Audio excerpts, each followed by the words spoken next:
Formally, I extend a warm welcome to all of you on behalf of the Nick Academy in this journey of UPSC preparation.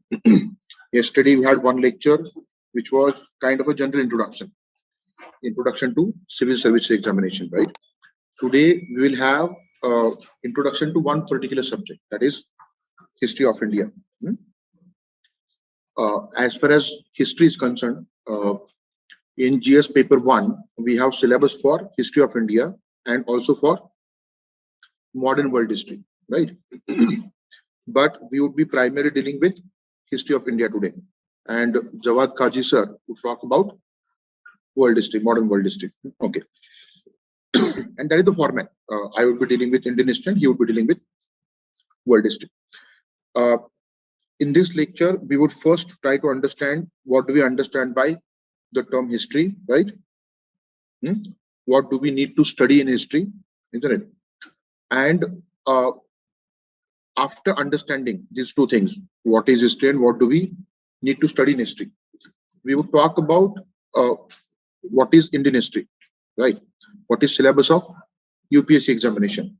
What is the expectation? We would also talk about a few sample questions, which would be kind of previous year question paper analysis. Tukaram Jadhav sir might have talked about that yesterday, right? Yes, it is indeed true that for a beginner, it is difficult to go for previous year question paper analysis. But as far as this subject is concerned, I would analyze those questions, right? And you would get that example as to how we are supposed to do that activity, previous year question paper analysis. You can do it later on, maybe 1 month down the line, couple of months down the line. And previous year question paper analysis is very important. It is a kind of guideline in terms of what kind of preparation you are supposed to get into, syllabus and previous year question papers. So we would do that for this particular subject, history of India. And once I do that, I would also talk about how to prepare for this subject, right? And at the end of it, we would talk about sources of the study.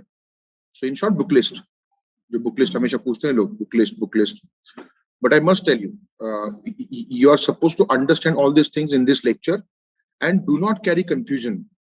I would take up all your questions regarding sources, regarding understanding everything. But please understand, clarify your things immediately and get on to preparation mode. Many of us keep on asking which book should I read for 6 months, which is very poor state of affairs, right? We should not do this. Ek baar decide kar lo, this is what I am going to study, and you stick to it, right? Once you finish off the book that you decided, then you can go for some other book as an additional reading. But before completing at least one book of subject, if you're going for multiple books, it only creates confusion, nothing else, right? So we would clarify all those doubts here today. Okay. And before I begin with what is the agenda of this lecture today, which is introductory lecture, I just have one small announcement for those who are online. So we are using Zoom platform, right? Those who are online, you can talk to me directly. You can post your queries in chat room, right? Preferably, I would take up questions at the end of the session. Unless if I see a question which is relevant to the discussion that is going on, right? I would take up them at the end of the lecture. And those who are watching on YouTube, right? You better join the Zoom classroom because, I would be able to see questions coming in the Zoom chat room. And the link would be provided on the YouTube channel, right? So you better join this platform so that you can interact with me. Okay, all right. Now, as I said, this is what we are going to discuss today. This is today's agenda. What is history first? Then, what do we need to study in history? These are a couple of questions we should first know, right? Then, what is Indian history? Then we'll talk about UPSC syllabus for history. Please understand, unless we understand initial couple of points, you cannot understand the third point. In order to understand syllabus, you first need to understand what this subject is all about, right? And then you are in a position to understand UPSC syllabus.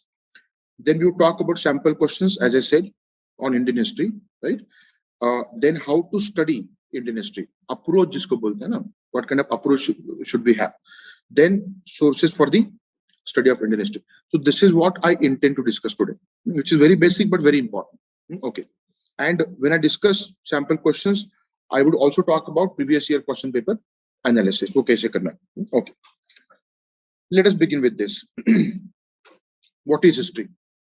There are numerous definitions. Okay, अलग-अलग scholars के अलग-अलग definitions हों. And before I go ahead, I must tell you, we are dealing with social science. We are dealing with social science. And this is a mixed crowd, right? You must be having that science background, या फिर humanities का background, या फिर commerce का background, management का background, right? Most of the people who come from science background and maybe commerce background to some extent, they have a different kind of mindset. उनका outlook थोड़ा अलग होता है, right?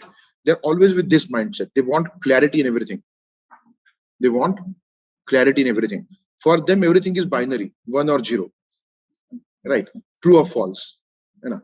True or false is binary. ठीक है? ये clearly binary. या तो कोई चीज true हो सकती है या फिर false.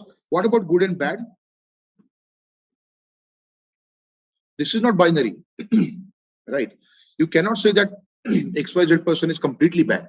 कुछ ना कुछ अच्छा होगा, right? There's something good. तो ये spectrum है. ये क्या है? Spectrum. A person may have some bad qualities and many good qualities.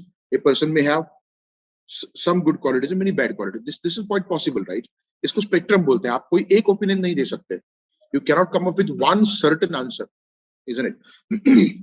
So all of you who have this kind of outlook where you are looking for everything that is crystal clear, you'd be disappointed as far as social sciences are concerned, because in social sciences there is inherent subjectivity. And what do we understand by the term subjectivity? There are two terms, objective and subjective, right? The meaning of objective, which means some kind of a goal that we know, but here it is different. Objective and subjective. Objective is something that does not change from person to person, thought to thought, institution to institution, ideology to ideology, right? Subjective is something that changes according to that. समझ में आ रहा है? So if I ask you what is this, everybody would say it's a glass, isn't it? So this is objective truth, right?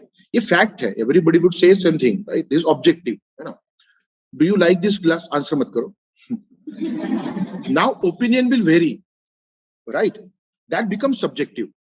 So subjective is something where there are diverse opinions, right? And in social science, those different opinions could be correct in different circumstances. There is also a possibility that a single definition would be applicable in many places, or multiple definitions would be applicable in one single place. And all those definitions may have some element of truth. So wo jo flexibility hai, that subjectivity and flexibility, both the aspects we must have while understanding social subjects, या फिर इसको हम humanities बोलते हैं, right? उसमें history है, geography to some extent, ठीक है, economics, polity, right? Sociology, right? Anthropology, different subjects are there. There's element of subjectivity here. Geography is one subject in social sciences which has little bit of objectivity of science. समझ में आ रहा है? थोड़ा सा उसमें एक objectivity है. कैसी? If there's a Plato, it's a Plato, right? उसमें कोई दूसरा interpretation नहीं होगा, right? There is some objectivity in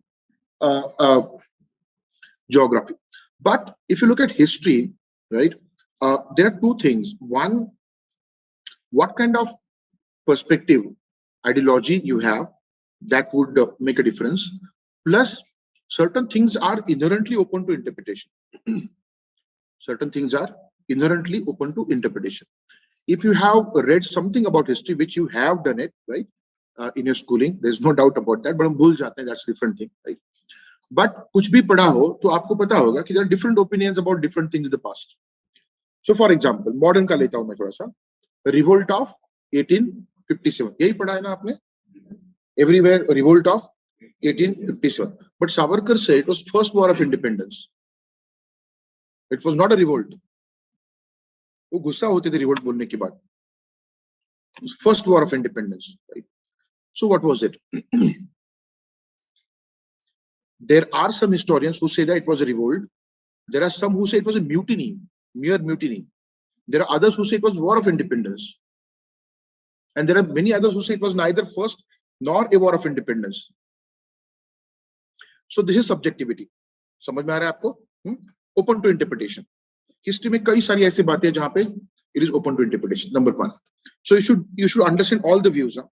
You should understand all the perspectives, right? Secondly,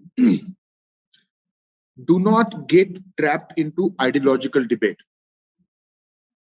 Do not get trapped into ideological debate. And the worst, do not get trapped into political debate.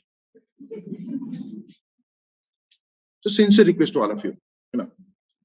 See, I know people talk about rightist ideology and leftist ideology, right? And they talk about each other as if they are enemies of each other, right? But I'm telling you, 99.99% don't even know what is leftist and what is rightist. I know all of you have used this term in your life. Can anybody tell me with clarity what is leftist, what is rightist? Leftist who believe in modern ideology. Rightists also believe in modern ideology. Rightist some sort of conservative. They are conservative. Okay. They are proud to be a culture. Okay. So leftists are not part of their culture? They are modern. What is modern? You used the term. What is modern? And what is modernity? They are just point of view. They are just point of view. But what kind of point of view? Bolo, you continue. There are new ideas which are evolving at things like humanity, secularism. Liberalism and capitalism, ये तो right spectrum पे आता है, हाँ?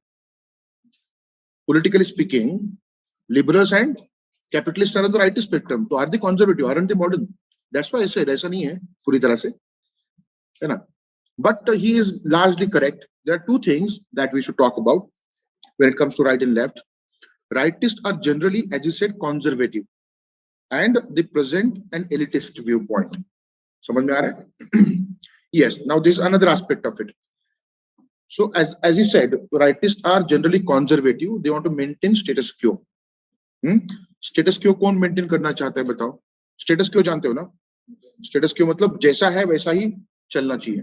हाँ, जिसका फायदा होता है existing condition में वही बोलेगा ना जैसा है वैसा ही चलना चाहिए. जिसका नुकसान है वो बदलने की कोशिश करेगा, right? Simple सी बात. So leftists generally talk about change, as rightly pointed by Rohit here.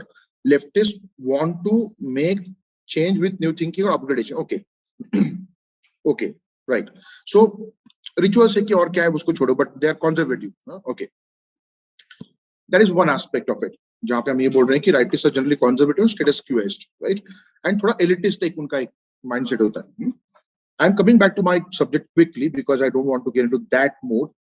उसमें दूसरा एक aspect बता करके मैं इधर आ जाता हूँ. If you talk in terms of political economy, ठीक है, economy in a particular state, right? उसको एक simple तरीके से political economy का जो मैं एक understanding दे रहा हूँ. So those economies where government interference is minimum and private sector is given a lot of space, right? एक simple भाषा में capitalist economy जिसको बोलते हैं, right? That comes on the rightist side of the spectrum, ideological spectrum. Whereas state controlled economies, जहाँ पे state का control है, state का काफी ज्यादा role है, private sector का role is limited या फिर there is no role, that is called communist, which is leftist perspective of ideology. So these are two interpretations. So conservative and for change, and capitalist economy and communist, to make it simple. Capitalism does not really stand at the extreme end of rightist spectrum. ठीक है? ये spectrum है. So right and left, if you talk about, ये centrist होगा. ठीक है? So communist ideology stands here. जो China की है, स्टालिन की जो कम्युनिस्ट आइडियोलॉजी थी, राइट? एक्सट्रीम एंड पे कौन रुका है यहाँ पे? That is called fascism. Fascism. Capitalism कहीं पे यहाँ पे आता है रे, थोड़ा सा इधर, एकदम एक्सट्रीम एंड पे नहीं. तो ये स्पेक्ट्रम है, it is kind of a spectrum. और एक कंपैरिजन की बात है, इट्स अबाउट कंपैरिजन. मैं आपको एक एग्जांपल देता हूँ. In USA both the political party, वहां पे दो political parties, Republican and democratic party, right? Both the political parties are rightist, but देखो यहां पे खड़ा है रिपब्लिकन पार्टी, यहां पे खड़ा है democratic party. So in comparison to Republic Party, Democrats are leftist. But overall, both are. ये अगर मैंने पहले स्टेटमेंट दिया होता तो किसी को कुछ समझ में नहीं आता, right? But now it makes sense, right? When you compare कौन कितना राइटिस्ट है, कौन कितना लेफ्टिस्ट है, ये डिबेटेबल है, चलता रहता है, right? You may have any kind of ideological influence, that doesn't really matter. But as far as this subject is concerned, history, you know, there are different viewpoints. It's not just about leftist and rightist, right? और ये जो left right कहां से आया पता है क्या आपको?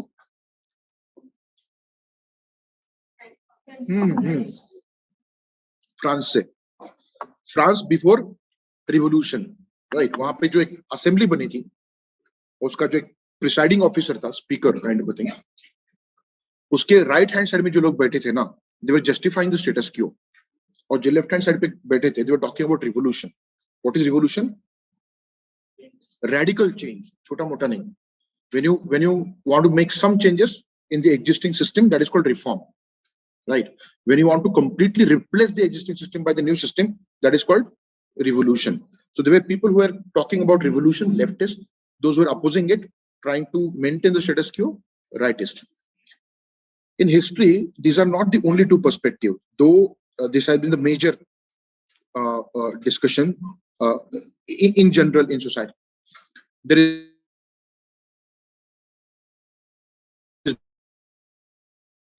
Right.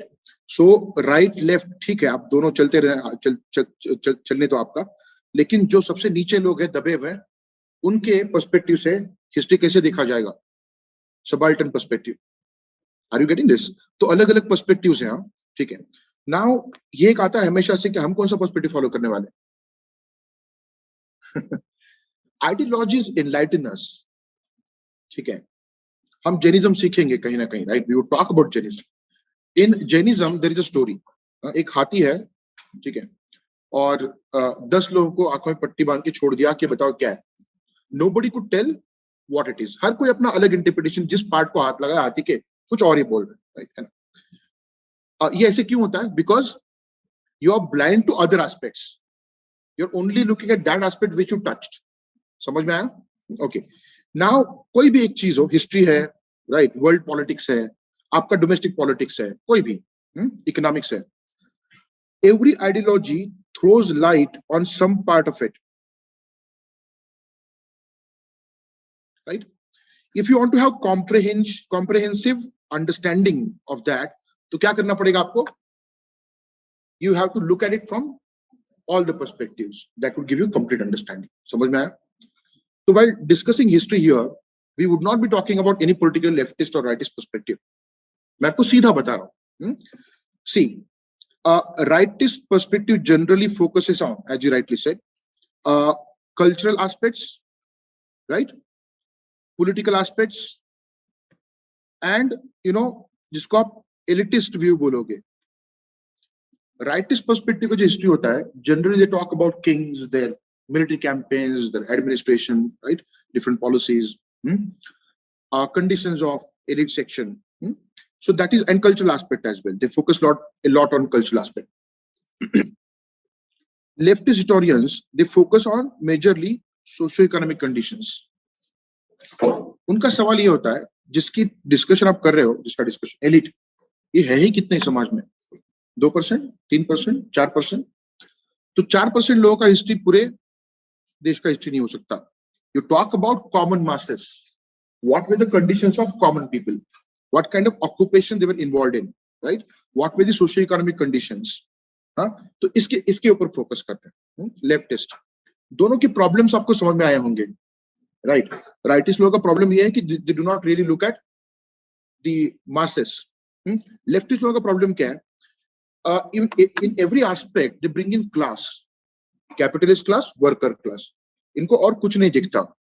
It is all about class, right? Capitalist class and worker class, feudal class and serf या फिर peasant का class, master class, slave class, and exploitation. But there are other things as well. Particularly in case of India, it is not class that is more relevant, it is caste that is more relevant, right? And that is why, while discussing history of India, you have to also understand how that Varna system developed and how that caste system came in and what is the nature of that entire system. Indian society को समझना है तो आपको ये समझना पड़ेगा. So there are many writers who come up with that perspective where they talk about those sections of society which are at the lowest level in terms of social status and economic status. तो उनके perspective से history को देखना is subaltern perspective, right? And there is another perspective, feminist perspective, right? जहाँ पे they look at any particular period in the past from the perspective of gender, right? तो किसी भी एक काल में what is the situation of women? Position क्या है उनकी? Do they have equal rights as that of men, right? Are they exploited? What are the sources of exploitation? तो ये सारी बातें. Now, when we discuss any particular time period in the history, right, we would be talking about all these things. हम culture के बारे में बात करेंगे, हम kings के बारे में बात करेंगे, उनके policies के बारे में बात करेंगे, right? We would talk about the masses, socio-economic conditions, occupations क्या थे, right? We would also talk about position of women. That means what we discuss here is a comprehensive account of any particular time period in the history with the help of all the ideologies. Are you getting this? So there is no point in debating all these things. समझ में आया? So as far as possible, unbiased, objective view लेकर के, we would look at history. Okay. So now you understand that there are various interpretations, right, which differ from person to person, ideology to ideology. There is inherent subjectivity. If you look at these definitions of history, what we get here is, I would say, a limited understanding of history. You look at the first definition by Professor Reiner. History is memories of societies. थोड़ा वेग बन जाता है, right? किस society का memory, किसका किसका पढ़ना है? हाँ, इट्स लिटिल बिट वेग. और उसका क्या जो मेमोरी में नहीं है, अब उसको खोजना नहीं है क्या, राइट? है ना? सो थोड़ा सा लिमिटेड बन जाता है. और किसका मेमोरी, सोसाइटी की मेमोरी में क्या क्या है ना? थोड़ा सा वेग बन जाता है. Look at this. World history is biography of great men.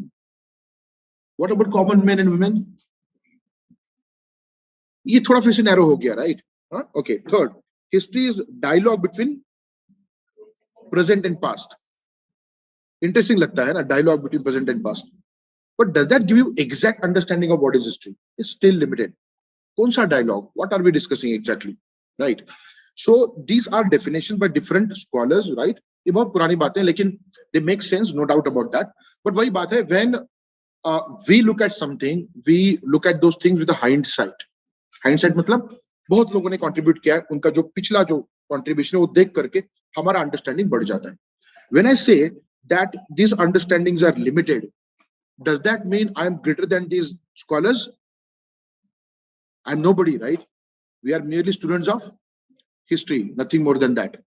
हमारा जो अंडरस्टैंडिंग आज ज्यादा बढ़ चुका है, that is because all these scholars have contributed in numerous ways to enrich our understanding, right? तो ये Rayner, Carlyle, E.H. Carr and different others, तो पीछे देख करके इन सभी का जो एक समरी है, उससे हमारा डेफिनेशन और अच्छा बन जाता है. That does not mean we are superior to them. It's more about we are standing on their shoulders. That's why we are able to see, you know, much more than what they could. समझ में आया? Okay.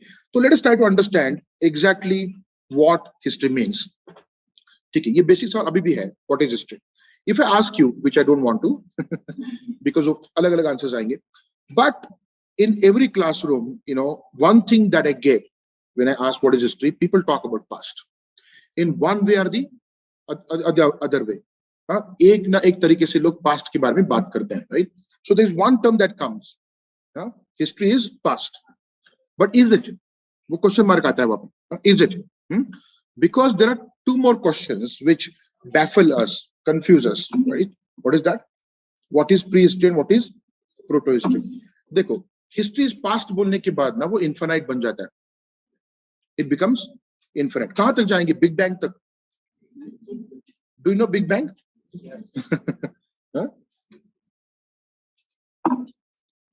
So we cannot go back that much into the past. And अगर past infinite है, उसमें सब कुछ आता है, तो pre-past क्या है फिर? So that becomes confusing, right? And to make the matters worse, फिर proto-history नाम का term है, right? सो इसकी सिंपल आंसर्स है, history is not merely past, it is recorded past. History क्या है? Recorded past. नाउ एक बहुत इनोसेंट सा सवाल बन जाता है, सब कुछ तो रिकॉर्डेड है, बिग बैंग से लेकर आज सब कुछ रिकॉर्डेड है, तो ऐसे क्यों बोला जा रहा है रिकॉर्डेड पास्ट? हम आज के रिकॉर्ड्स की बात नहीं कर रहे हैं। हाँ, कोई एक टाइम पीरियड है पीछे, अलग अलग टाइम पीरियड है ना, हम यहाँ पे खड़े हैं, राइट? तो इस टाइम पीरियड से रिकॉर्ड्स अवेलेबल है क्या? Do we have records from that time period which we are discussing currently? वहां से रिकॉर्ड्स है क्या? अगर है तो उसको लाया जाएगा हिस्टोरिकल पीरियड में, right? That period would be included into historical period. समझ लगा तुम्हारा? Do you understand this? Okay, so records are important. Records का मतलब क्या है? आइदर रिटन रिकॉर्ड्स या फिर oral records. I would give the examples of this, थोड़ा रुक जाओ। सो आइदर रिटन रिकॉर्ड्स या फिर ओरल रिकॉर्ड्स वहां से आते हैं क्या, जिस टाइम पीरियड की हम बात कर रहे हैं? तो जहां तक आप पीछे जा सकते हो, right, as far as possible go back into the past and stop there from where you don't get records. तो वहां से आगे का जो पार्ट है दैट इज हिस्टोरिकल पीरियड, वहां से पीछे का जो पार्ट है that is pre history. Are you getting this? That is called pre history. और ये क्या है फिर? कभी कभी ऐसे होता है, you get some records but you don't understand them. Are you getting this? पुरानी कोई स्क्रिप्ट है, स्क्रिप्ट जानते हो, लिपि बोलते हैं उसको, है ना? पुरानी कोई स्क्रिप्ट है, उसको आप पढ़ नहीं पा रहे, so you do have the records but it is not making any kind of sense. You are not able to decipher it. So records are available, but we are not able to make sense of it. That time period is called proto-history. And what is proto? Proto का मतलब है like. Prototype होता है ना किसी का, छोटा एक प्रोडक्ट, like history. Records है इसलिए historical लग रहा है, but as long as we are not able to read that, right, it is called proto-history. Understood? Okay. So these are the answers. So history is recorded past. ठीक है? Record could be written or oral. Any period going beyond recorded past, from which records are not available, is prehistory. A period from which records are available but no meaning can be derived from it, that is called proto-history. Now that makes some sense. थोड़ा सा understanding आ गया कि history क्या है, right? Historical period क्या है, pre history क्या है और प्रोटो हिस्ट्री क्या है? Okay, does that really make us understand the exact relationship between history and past? Not yet, हाँ? अभी तक नहीं। उसमें एक aspect remaining है। कौन सा aspect? Now this last part in this slide would make it clear. हाँ? So what is it? History क्या है? What is history? Please understand. Bodies of knowledge about the past produced by historians. Are you getting this? Bodies of knowledge about the past produced by historians. So इसलिए novels, web series, movies, WhatsApp, other platforms of social media, these are not sources of history. Do you understand that? Right. So history क्या है? Bodies of knowledge produced by historians about the past. So we cannot go by what is being said on other platforms, right? Maharashtra में एक जो debate हुआ है बहुत बड़ा, है ना, शिवाजी महाराज का इतिहास and all that, right? I can tell you one thing, Baba Saheb Purandare के बारे में जो डिबेट हुआ है ना, ये पूरा डिबेट खत्म हो सकता है एक सेंटेंस में। He was novelist. एक हिस्टोरिकल प्लॉट को लेकर के उन्होंने नॉवेल लिखा, जिसके प्लेस बनाए। प्लेस जानते हो ना? हिस्टोरियन नाटक नहीं बनाता रे। Do you know this? Historians history लिखते हैं, वो पढ़ते हैं, उसको एविडेंसेस गैदर करते हैं, राइट? और जो नाटक लिखते हैं ना, उनको साहित्यकार बोला जाता है, literary figure. So he was a literary figure, not strictly historian. And there are many people who have written dramas based on historical plot. Those are not considered as history, हाँ? Please try to understand. मैं आपको honestly बता रहा हूँ जो fact है, right? Historians क्या करते हैं पता है क्या आपको? They try and search the evidences, छोटी मोटी चीजें ढूंढते हैं। आर्कियोलॉजी नाम का उसमें एक फील्ड है, राइट? लिटरेचर को पढ़ना, उस स्क्रिप्ट को डिसाइफर करना, पुरानी चीजों को ढूंढना, उससे फिर इंटरप्रिटेशन, और फिर बहुत मॉडेस्टी के साथ बोलते हैं कि प्रोबेबली ये हो सकता है, प्रोबेबली, इतना सब करने के बाद, because they know that it is open to interpretation. And that is why, what we are supposed to understand by the word history is something what historians gave us from their hard work and nothing else. और दूसरी बात, past में बहुत कुछ है रे, everything which happened, whether known to or written about by historians or not, past में सब कुछ आता है. historians ने जो लिखा वो भी है और जो नहीं लिखा वो भी है, right? देखो, कभी ना कभी बहुत सारे लोगों की शादियां होती है, बहुत सारे लोगों का डेथ होता है, तो हर एक का लिखा जाता है क्या? नहीं. So lots of things happen in the past, right? 10th में कितने मार्क्स मिले आपको? हिस्ट्री में लिखना है क्या वो? समझ में आया? पास्ट में सब कुछ है रे. इसलिए व्हेन यू से history is past, that is very vague, right? And becomes infinite. Okay, so understanding of history would really make you understand the scope of subject. तो सब कुछ नहीं पढ़ना है, राइट? क्या पढ़ना है हमने? जो हिस्टोरियंस ने लिखा है, नंबर 1. नंबर 2, अब हिस्टोरियंस तो बहुत कुछ लिख के रखा है. सो दूसरा जो फैक्टर है विच limits your syllabus is syllabus, UPSC का, राइट? और जो तीसरा फैक्टर होगा प्रीवियस ईयर क्वेश्चन पेपर्स. फिर भी काफी हिस्ट्री पढ़ना पड़ता है. इसलिए जितना है उतना पढ़ो. डोंट गो फॉर सर मैं सोच रहा हूं कि ये मैं ढूंढ के निकालता. Then go to university, do a PhD, research करो आप, राइट? यहाँ पे वो नहीं चलेगा. जो ये है सिलेबस, उस पर पढ़ना पड़ेगा आपको. नाउ यू अंडरस्टैंड, थोड़ा सा एक अंडरस्टैंडिंग आ गया हिस्ट्री का, पास्ट और हिस्ट्री का क्या रिलेशन है, right? Okay, the next question is what do we need to study in history? हमको क्या पढ़ना है हिस्ट्री में, right? History is primarily, I'm saying primarily, an account of human life. क्या है वो? An account of human life, right? Okay. Human life has got certain aspects. What are the aspects? Primary, political aspect, right? Social aspect, economic aspect, and cultural aspect. Getting this? Man is by nature, complete the sentence, political animal. Social animal. Now you both of you, मतलब जिन्होंने social बोला है वो बताओ social क्यों और political क्यों, और बाद में मुझे आंसर बताना कि पॉलिटिकल की सोशल.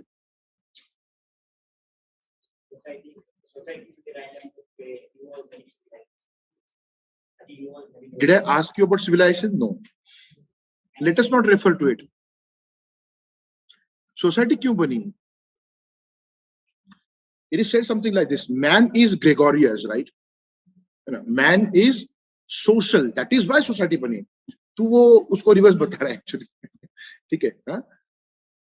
पॉलिटिकल कैसे?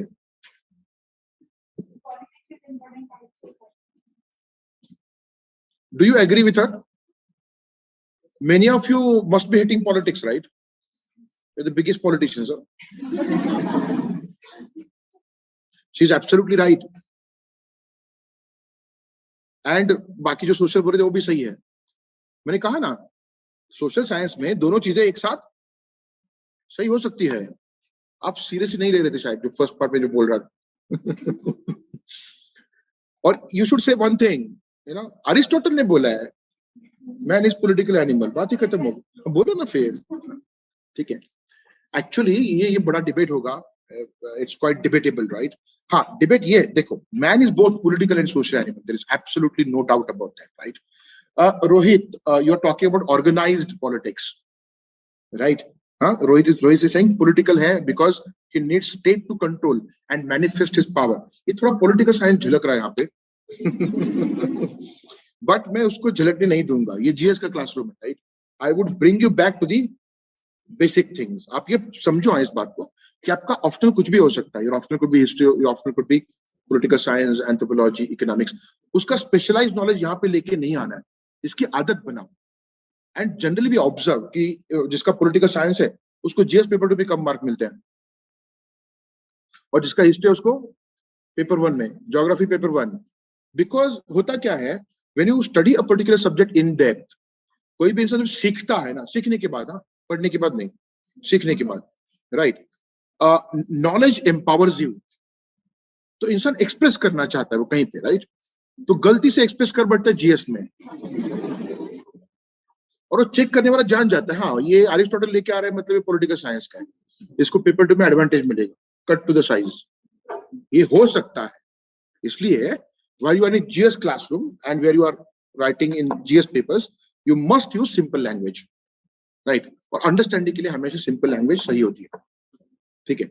तो बात ये नहीं है, डिबेट ये नहीं है कि मैन पॉलिटिकल है कि सोशल है।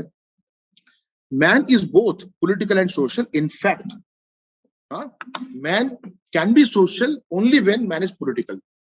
And just pardon the gender biased language, same goes with women, right? है ना, ये पुराना लिटरेचर है, जब फेमिनिज्म उतना नहीं था तो ऐसे लिखते थे, man, every man is equal, that included women. तो फेमिनिस्ट लोगों को ग्रांटेड लेना पसंद नहीं आया, दे सेड लिखो मेन एंड वुमेन, या फिर use the neutral term individual, व्यक्ति, फिर वो मैन हो या फिर वुमन। तो जस्ट पार्डन दैट लैंग्वेज, थोड़ा पुराना कॉन्टेक्स्ट है अरिस्टोटल का, राइट, है ना। सो both men and women are political and social by nature. There's no doubt about that, right? He was talking about formal politics. Rohit was talking about formal politics, but we are political even without that formal politics, right? So that question comes: political का मतलब क्या है फिर?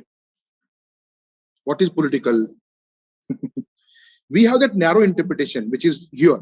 Political aspect means type and nature of polity. Polity क्या होता है?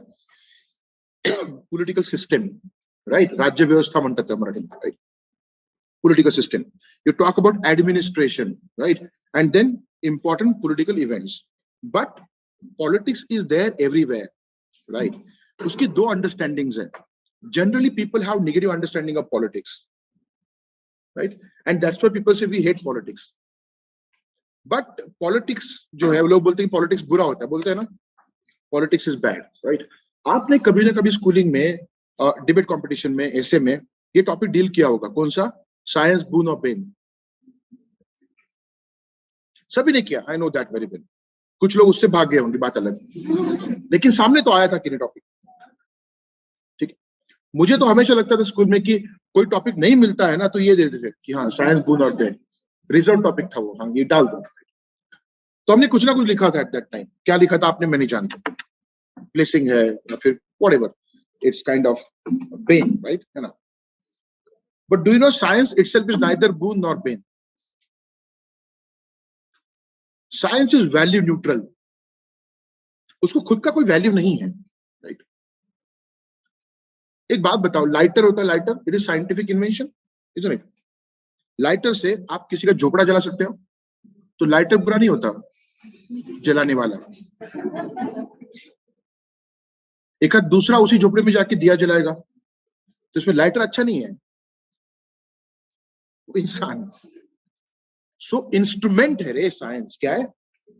Instrument को कोई वैल्यू नहीं होती। ये पेन पड़ा यहाँ पे, as long as I am using it for teaching, pen is good. इसको लेकर के मारना शुरू करूंगा तो मैं, पेन इज बैड, नहीं, it's an instrument. Good bad हम उसको कैरेक्टर देते हैं। उसी तरह से politics is an instrument. Politics क्या है? इंस्ट्रूमेंट है। कैसा इंस्ट्रूमेंट है? For peaceful resolution of conflicts. Peaceful resolution of conflicts. कौन सा कॉन्फ्लिक्ट? वॉर क्या? नहीं रे, वॉर एक एक्सट्रीम एंड का कॉन्फ्लिक्ट हो गया। कभी कभी कॉन्फ्लिक्ट ऑफ इंटरेस्ट होता है। क्या होता है? Conflict of interest, right? आप कुछ चाहते हो, सामने वाला भी कुछ चाहता है, और वो सेम चीज है, कॉन्फ्लिक्ट ऑफ इंटरेस्ट है। तो क्या होगा? दोनों में कॉन्फ्लिक्ट होगा। या फिर अगर कॉन्फ्लिक्ट नहीं करना है, वॉर नहीं करना है, तो क्या करना पड़ेगा? Negotiation, talks, compromise, bargaining, convince करना सामने वाले को, ये सब, this is politics. Peaceful resolution of conflicts is only possible through politics. Talks, negotiations, bargaining, इसी को पॉलिटिक्स बोलते हैं। अब बात यह है कि ऑर्गेनाइज्ड पॉलिटिक्स थोड़ा गंदा हो चुका है, we know that very well, right? Deceit, trickery, corruption, है ना, ये सब कुछ, मतलब किसी को फंसाना, राइट, गलत तरीके यूज करना। अगर ये भी डेफिनेशन हमने एक्सेप्ट कर लिया, जो कि निगेटिव डेफिनेशन है, तब भी हम पॉलिटिशियंस हैं, ऑल ऑफ अस। आप में से कोई भी यहाँ पे जो बैठा है ये नहीं बोल सकता मुझे कि मैंने कभी अपने पेरेंट्स को झूठ नहीं बोला। तो वी आर पॉलिटिशियंस।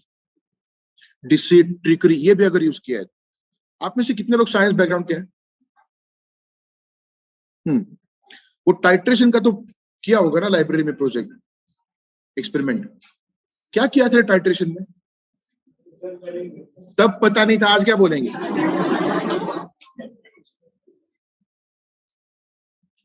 ये तो ऑनेस्ट है काफी, बोलते सीधा रिजल्ट पहले लिखा था, and that we know it very well.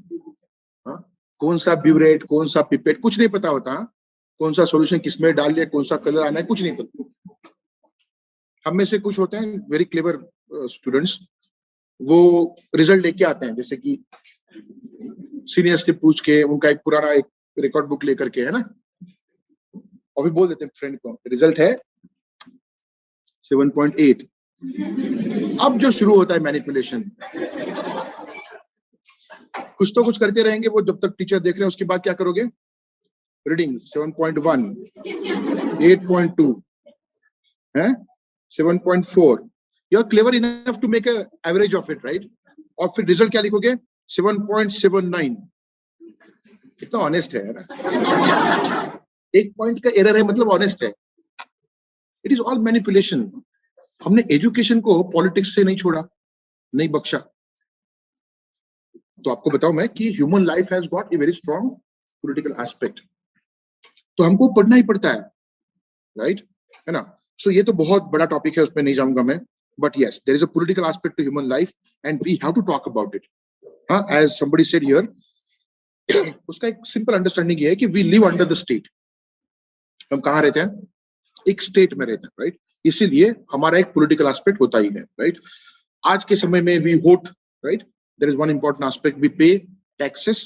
पुराने समय में वोटिंग नहीं था, लेकिन people used to pay taxes, revenue उसको बोलते हैं, right? Okay, so we have a link with the political system. Political system gives us something and we give something to political system. We give them taxes, we obey the state, right? Obligation बोलते हैं इसको, political obligation, right? Okay, so एक political aspect होता है, उसको पढ़ना पड़ता है। Then social aspect, right? What do we study in social aspect? Nature and structure of society. These two terms are very different, हाँ, ठीक है? देखो, मैं आपको दो एग्जांपल देता हूं, जो मैं पहले थोड़ी देर पहले बात कर चुका हूं। स्ट्रक्चर की अगर बात हो रही है, if you are talking about structure, right, a society में have class structure, right, upper class, middle class, lower class, something like that. And India में the society has got caste structure, right? Okay, so ये क्या हो गया? Structural aspect, isn't it? Okay, दूसरा nature. हाँ, if there is caste या फिर class structure, doesn't matter कौन सा structure है, is society egalitarian? Means what? Is there equality in society? If society is not egalitarian, that is the nature of that society. If it is egalitarian, it is nature of that society. Is there gender equality in society? वो क्या बताता है आपको? Nature बताता है. So we have to talk about nature and structure of society in social aspect in any given time period. Then economic aspect. What do we understand by this? Type of the economy, major occupations, commerce and currency, etc. लिखा है। Transport, communication, infrastructure, irrigation और बहुत सारी चीजें आएंगी उसमें। Okay,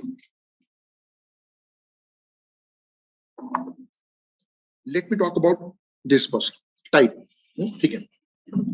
एक बार में मुझे बताना जरूरी है, because whenever we talk about ancient medieval times, different terms will come. आप जब पढ़ोगे NCERT, in general, I'm saying there could be exceptions. In general, economic development, right, goes through different types of economies. कौन से types है? सबसे पहला जो stage होता है ना, कहीं पे भी दुनिया में, anywhere in the world, it is nomadic economy. Nomadic economy.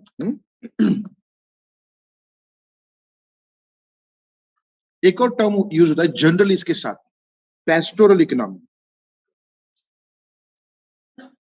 Nomadic and pastoral. Nomad जानते हो क्या? नोमैड किसको बोलते हैं? जो भटकता है, राइट? हाँ, so wandering people, they are called nomads. So in nomadic economy the chief occupation, major occupation क्या है? Hunting and gathering, hunting gathering, right? जहां पे major occupation is hunting gathering, that economic stage is called nomadic economic stage, right? Pastoral, pastor क्या होता है रे? वो cattle को संभालने वाला। तो यहाँ पे major economy, sorry, major occupation is cattle, हाँ, rearing and breeding, cattle rearing and breeding, right? That is a major occupation. When people settle down and they start practicing agriculture on a larger scale, that is called agricultural economy.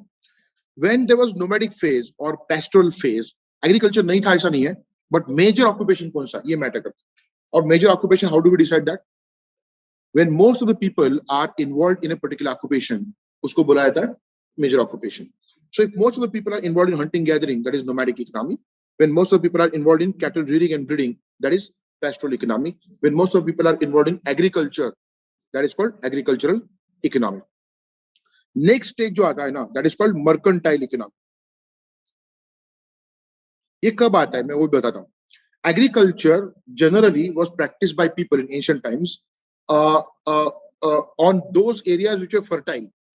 And generally जहां पे alluvium planes थे, right, river जो carry करता है alluvium, वहां पे agriculture होता था.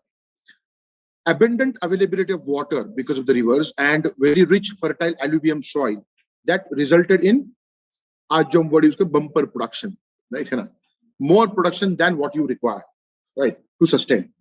एक बार एक्सेस प्रोडक्शन आ गया तो इंसान, कोई भी इंसान क्या सोचता है? इसको मैं बेच देता हूं, कुछ और खरीदता हूं, तो क्या शुरू होता है? Trade. When most of the people are involved in trading activity या फिर commercial activities, that is called mercantile economy. उसको क्या बोला जाता है? Mercantile economy. ठीक है. When it turns into, you know, productive activities, देखो लोगों की needs बढ़ गई, मेरे पास excess production आ गया, तो कुछ फूड ग्रेन बेच के मैं कुछ और मांगूंगा, क्लॉथ्स में भी, राइट है ना. तो कौन सा इंडस्ट्री बढ़ेगा? टेक्सटाइल का. टेक्सटाइल प्रोडक्शन शुरू होगा, तो मुझे और प्रोडक्शन मिला, मैं सोच रहा हूँ कि हाँ क्लॉथ्स हो गए, आई वांट ज्वेलरी, राइट. ये तो बढ़ता चला जाएगा, right. Different crafts, industries will come in. तो gradually industries would become the major occupation. So that economy is called industrial economy. And this much is enough as far as history is concerned, because आज जो हम है जिसमें service based economy, ये काफी modern phenomenon है. In fact, we are not even in service-based economy. We are in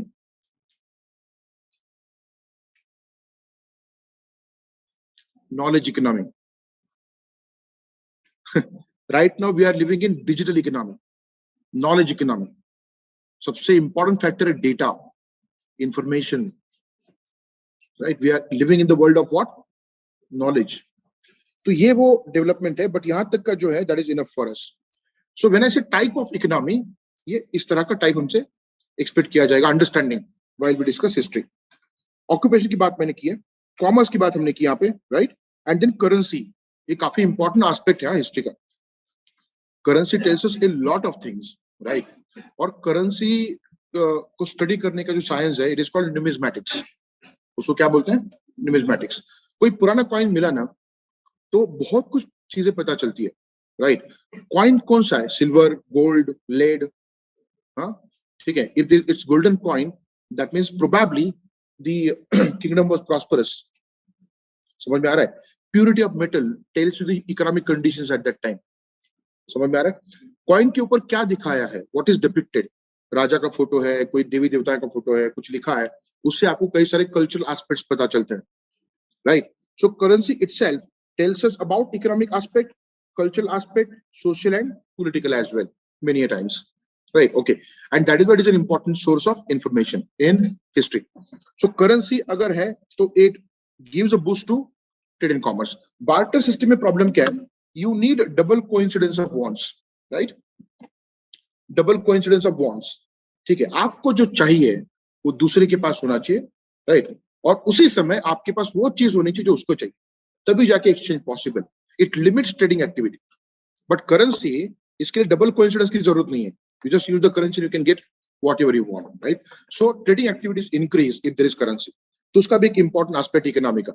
Transport, communication, different taxation, revenue, all those things are also part of economic aspect. The last one, cultural aspect. What do we study in culture? इसका answer UPSC ने खुद दिया, ठीक है.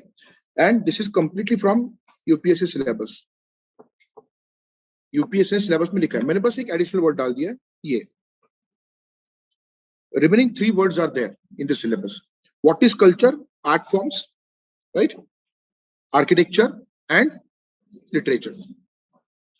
Art forms में architecture भी आता है, by the way, हाँ? But architecture itself is a museum of art. उसको आपको अलग से देखना पड़ेगा. Building construction, sculpture, right? तो वो उसमें आता है. Paintings many a times. Art form में क्या क्या आता है रे? What all things come here? Painting, sculpture, dance, music, etc. Art forms, different. Sculpture भी आएगा उसमें. Architecture, building construction activity, right? Literature में poetry, drama, religious literature, secular literature, right?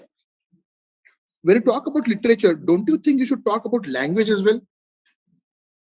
Invariably it comes. Syllabus में कुछ hidden points होते हैं. So which was the first script of India? Lipi. Brahmi. Absolutely. मैंने सवाल क्या पूछा? First script of India. Answer is Indus Valley का, Harappan civilization का script. अगर मैंने सवाल ये पूछा होता, which is the oldest script of India, which we understand, which is deciphered, then Brahmi. समझ में आ रहा है? So prelim में you should pay attention to each and every word. एक तो prelim में पहचान का सवाल आया ना तो बहुत खुशी होती है कि बहुत सारे सवाल एलियन ही हो जाते हैं, है ना? ठीक है, तो पहचान का सवाल दिखा तो you are like you jump on it, right?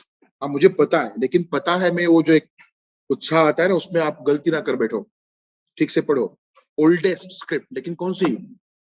In general Harappan script, right? Oldest script, which is deciphered, Brahmi. समझ में आ रहा है? लैंग्वेज के बारे में क्या बोलोगे?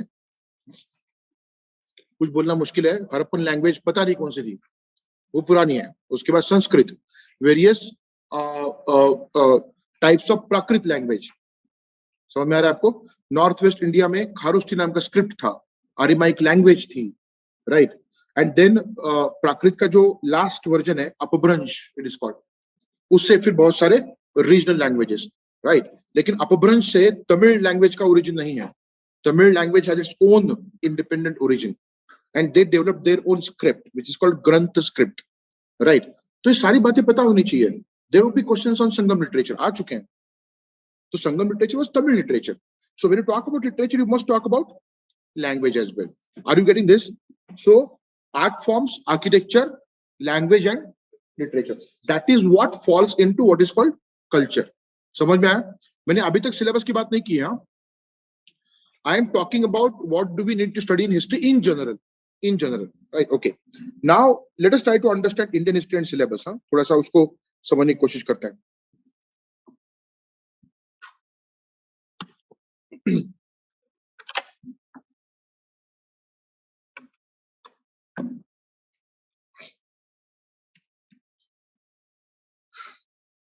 क्या हो गया इसको? हाँ. So if we talk about Indian history, it begins with Vedic age.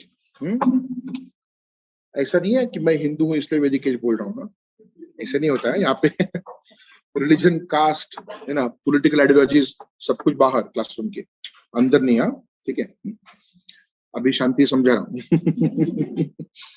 सो वैदिक एज क्यों? Why Vedic age? Because records are available from Vedic age, right, which makes sense to us. and those were oral records. Vedic literature, वेद जिसको बोलते हैं, कितने वेद हैं? 4 वेद है, right? Is that all about Vedic literature? No. Vedic literature में appendices भी आता है. Appendix जानते हैं, बुक के पीछे होता है, right? Okay. So 4 Veda, Rigveda, Samaveda, Yajurveda and Atharvaveda. उसके बाद एक और कैटेगरी है लिटरेचर का, ब्राह्मणास, राइट? ब्राह्मण शब्द हमेशा हम कास्ट के साथ जोड़ते हैं, राइट? वो गलत है. ब्राह्मण लिटरेचर भी है, ब्राह्मण वर्ण भी था, ब्राह्मण कास्ट भी है. ओके, सो ब्राह्मणास, यहाँ पे हम लिटरेचर की बात कर रहे हैं, राइट? ओके, सो ब्राह्मणास में क्या आता था? ब्राह्मणास एक कैटेगरी है, उसमें सब category Aranyakas and Upanishad. So all this things are part of what is called Vedic corpus, Vedic literature. समझ में आया? So Vedic literature was not written, it was composed. Veda रचे गए थे, उनको लिखा नहीं गया था. समझ में आ रहा है? तो हमको लिखी हुई कॉपी नहीं मिली है, उसको मैन्युस्क्रिप्ट बोलते हैं. क्या बोलते हैं?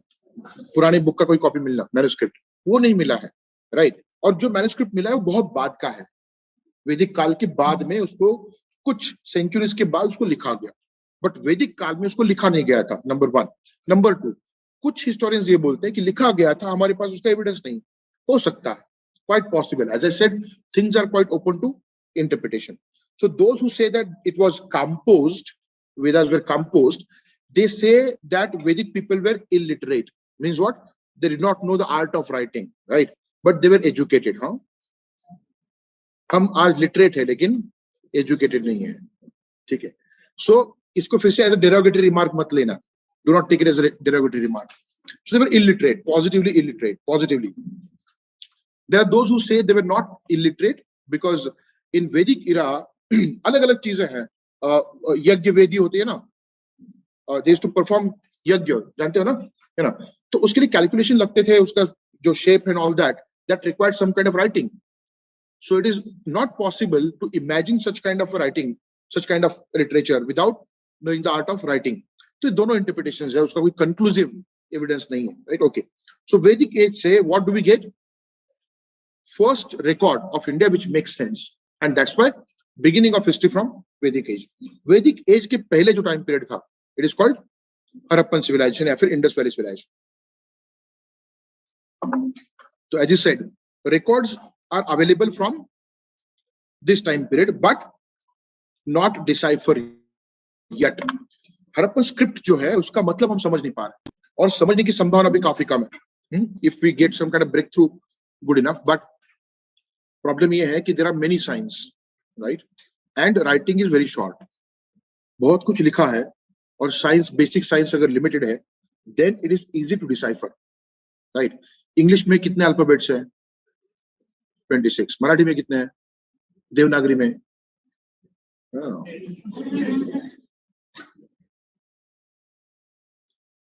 संस्कृति, कौन सी संस्कृति पता है आपको? 48 basic science, right? So not more than 15 both the languages, right? Harappan जो symbols है more than 450 मिले हैं रे, तो repetition नहीं होगा तो कैसे आप उसको decipher करोगे? There is inherent difficulty in deciphering the Harappan script. उसके दो कारण है, एक बहुत ज्यादा basic science use हुए, repetition नहीं आ रहा है, और दूसरी बात जो भी writing मिला है short मिला है. Repetition pattern मिला तो you can decipher it, otherwise मुश्किल होता है. अगर कोई breakthrough, कोई दूसरा टेक्निक आया तो फिर शायद हो सकता है, but so far it is not yet deciphered. So records are available, we are not making sense of it. Proto history, क्या बोला गया उसको? Proto history. Any time period beyond Harappan civilization in the past, उसको क्या बोलेंगे हम? Prehistory. उसमें क्या आता है? Various stages of Stone Age, Paleo, Meso, Paleolithic, Mesolithic, Neolithic and Chalcolithic. So these are 4 stages of Stone Age which falls into the category of prehistory. So prehistory, proto-history and historical period. So historical period of India starts with, technically speaking, Vedic age, right?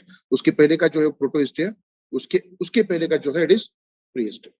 Now we have some understanding as to what do we understand by history, right? What do we study in history? And थोड़ा सा एक framework पता चल गया कहाँ से Indian history शुरू होता है, right? Okay. हमारे सिलेबस में वैसे तीनों हैं. यूपीएससी बोलता कुछ है, करता कुछ और है, ये आपका फीलिंग हो सकता है, but UPSC has all the justifications, but UPSC justify भी नहीं करना चाहता. Do you know this? UPSC कुछ नहीं बताता. हाँ, सिलेबस में क्या बोला है, एंशिएंट मिडिवल में यू फोकस ऑन कल्चर, और सवाल पूछे एडमिनिस्ट्रेशन के ऊपर, तो you are like out of syllabus. There is nothing like out of syllabus. UPSC का syllabus, if you ask me, everything under the sun, including sun. क्योंकि उसके ऊपर भी सवाल पूछे जा सकते हैं कि फ्यूजन का रिएक्शन है कि फिशन का रिएक्शन है. सन में it's fusion, two hydrogens combining to form helium and tremendous amount of heat. समझ में आ रहा है? और वही मैकेनिज्म है हाइड्रोजन बॉम्ब का. जाओ साइंस एंड टेक में नहीं जाऊंगा. सो बात यह है that there is nothing like out of syllabus. So you keep yourself prepared कि नहीं ऐसा कुछ होने वाला है नहीं, डरा नहीं रहा हूं, समझे इस बात को. दूसरी बात यह है, if you talk about administration, right, we get to know about administration of a particular period in the past from different cultural sources. तो UPSC can as well justify that as well. इसलिए उसमें मत जाओ. तो हमने सब कुछ पढ़ना है एक तरह से देखा जाए, लेकिन ज्यादा एम्फेसिस किस पे होगा ये समझना चाहिए. That I would talk about. उसके लिए हमको देखना पड़ेगा सिलेबस क्या. What is the syllabus of UPSC? पहले you talk about syllabus of preliminary examination. जितना शॉर्ट सिलेबस होता है उतना ज्यादा डेंजरस होता है. जितना डिटेल दिया होता है उतना आसान होता है. ठीक है? I know you must be thinking about optional subject. क्या करे, कौन सा ले, स्कोरिंग कौन सा है, मार्केट में कौन सा चल रहा है. मार्केट में जो चल रहा है उसमें तू चलेगा क्या, ये भी सोचने वाली बात है, राइट? धोनी 6 मार सकता है, लेकिन द्रविड़ ये सब नहीं करता था. 6 मारने वाले बहुत है, लेकिन मेरा वो है नहीं aptitude. I would go with defence and he made his own place in the history of cricket. आपका प्रॉब्लम क्या है पता है क्या? आप ट्रेंड के साथ जाते हो, और जो ट्रेंड के साथ जाते हैं ना वो कभी ट्रेंड सेट नहीं कर सकते. मैं जानता हूं हिस्ट्री स्कोरिंग नहीं है मेरा, बहुत बल्कि सब्जेक्ट है. अरे लेकिन कोई करंट नहीं है उसका, इसलिए पूरा लिख के है, क्लियर है, सामने है. I am not promoting you to go for history. मैं इतना बता रहा हूं कि गो बाय योर इंटरेस्ट. 1.5-2 साल एक सब्जेक्ट पढ़ना है, वो भी इन डेप्थ. इंटरेस्ट है तो पढ़ो, अदरवाइज मत करो. मैं इसलिए बोल रहा हूं क्योंकि मैं जानता हूं कि हिस्ट्री लेने वाले बहुत काम हो चुके हैं रिसेंटली, लेकिन इस बारे में श्रुति शर्मा नहीं सोच रही थी. All India rank 1, she has history optional. ये मेरा सब्जेक्ट इसलिए नहीं बोल रहा हूं. I also teach political science. मेरा कुछ नहीं होता, सभी सब्जेक्ट अपने ही होते हैं, राइट? बात ये है आप अपने खुद के इंटरेस्ट के बारे में सोचो. उसने अगर ये सोचा होता नहीं मुझे एंथ्रोपोलॉजी चल रहा है, पबैड चल रहा है, तो मैं वो, ये ऐसे नहीं करना चाहिए. थोड़ा सब्जेक्ट के बारे में जानो. Sir might have talked about this yesterday, how to choose optional, right? You go for some criteria like your interest first, then you go for syllabus. एक बार ठीक से पढ़ लो. मेरे पास बहुत सारे स्टूडेंट्स आए थे इस तरह से, सर मुझे पॉलिटिक्स लेना है. मतलब अज्ञान देखो, घोर अज्ञान. पॉलिटिक्स नाम का सब्जेक्ट है ही नहीं लिस्ट में. कौन सा सब्जेक्ट है?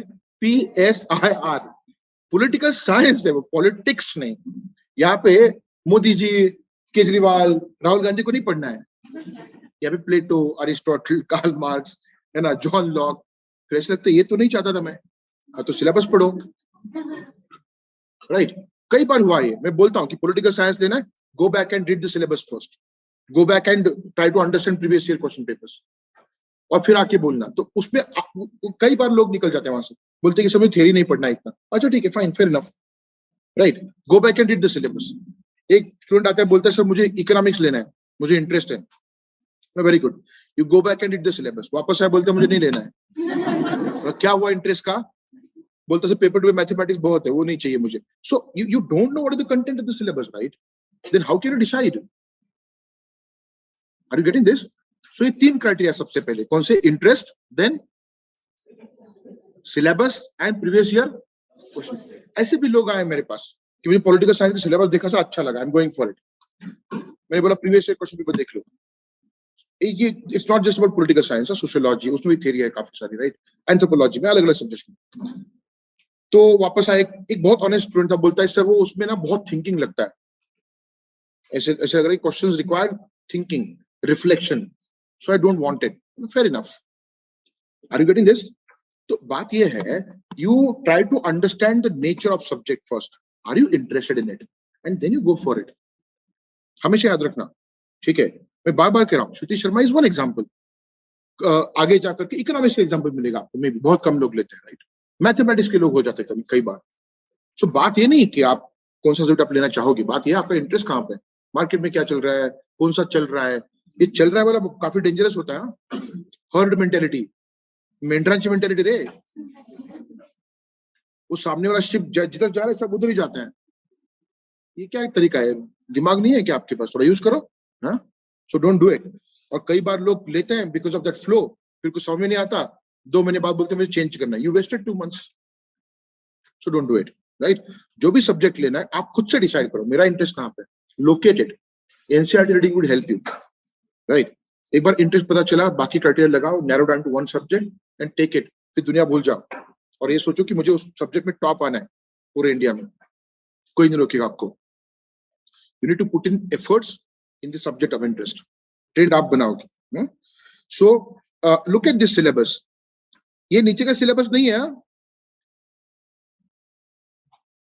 वो तो मैंने उसको बोलते हैं ना कि एक्सपांड किया है थोड़ा सा, राइट? सिलेबस कितना है प्रीलिम का, हिस्ट्री का इतना ही है। क्या बोला गया? History of India and Indian national movement. Immediately when you read this, पहला सवाल तो ये आना चाहिए, इंडियन नेशनल मूवमेंट हिस्ट्री का पार्ट नहीं है क्या इंडिया के? तो अलग से क्यों लिखा है? So basic question, right? Innocent question. Once you say history of India, उसमें सब कुछ आएगा, right? Why to write this differently? That means UPSC wants you to focus more on Indian national movement. So where do we locate it then? पूरे history of India में Indian national movement आता कहाँ है? तो थोड़ा सा उसको break down करेंगे। ये भी सिलेबस है ना, और ये भी है, तो क्या क्या आता है? थोड़ी देर के लिए ऊपर का पार्ट भूल जाओ। There is ancient history of India, there is medieval history of India, there is modern history of India, right? Okay. So as far as ancient and medieval are concerned, the focus is on culture. How do we say this? Previous year question papers. Yes. इसका मतलब ये नहीं कि you are supposed to study only culture,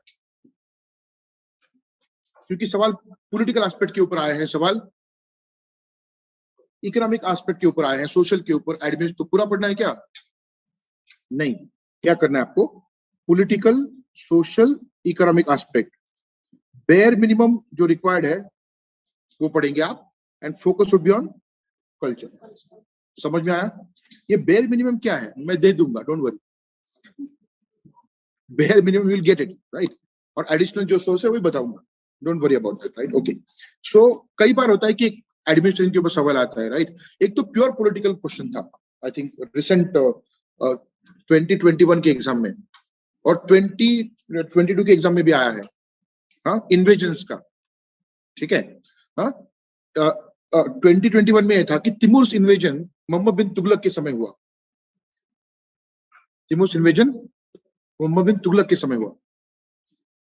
now आपको पता हो ना हो, आप उसका आंसर दे सकते हो if you have a right understanding of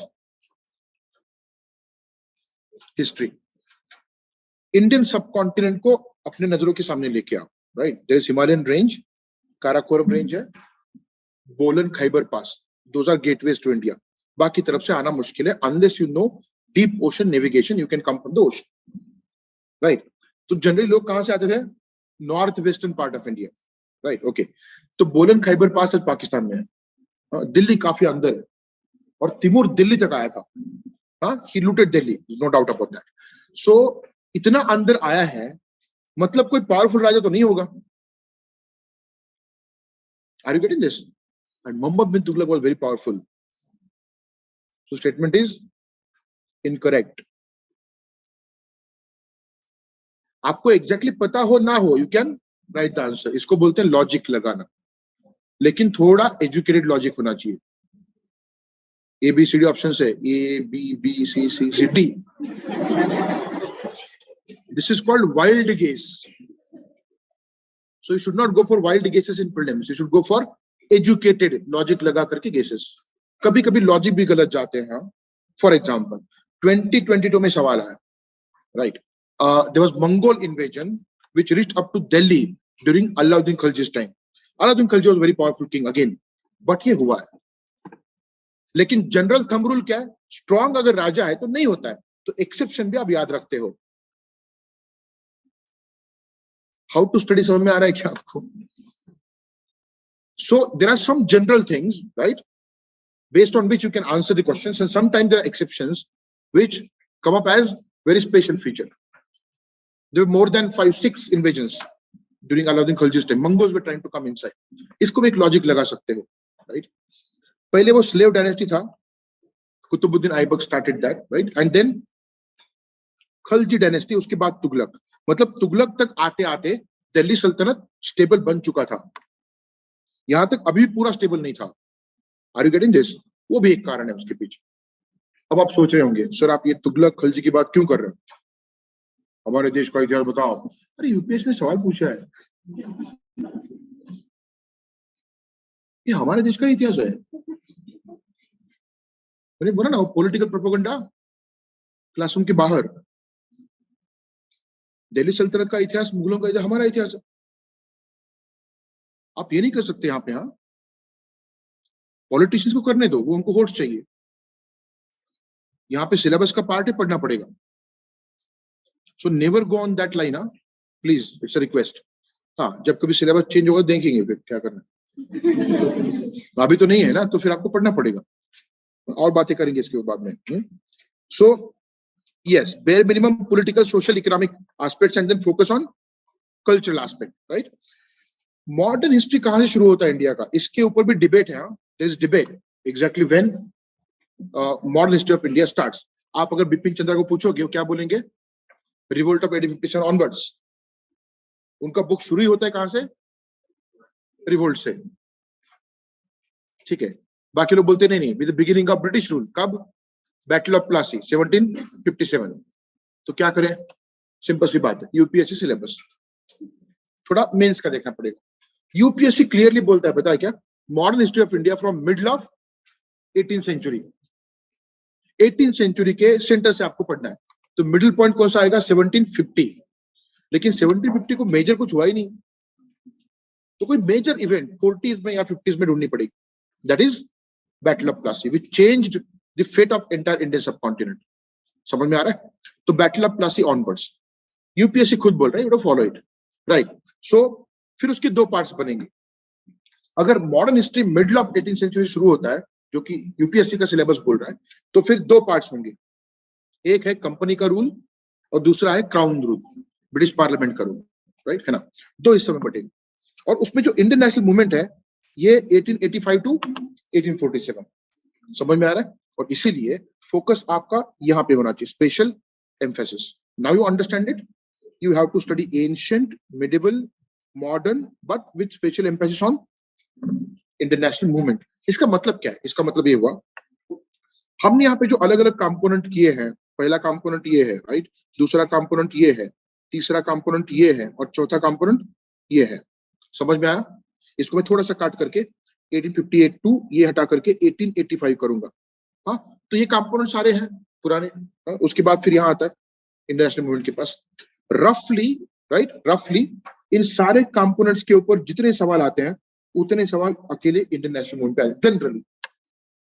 इसलिए special emphasis on international movement, हमको ये ठीक से पढ़ना पड़ेगा। Then there is post independence history of India.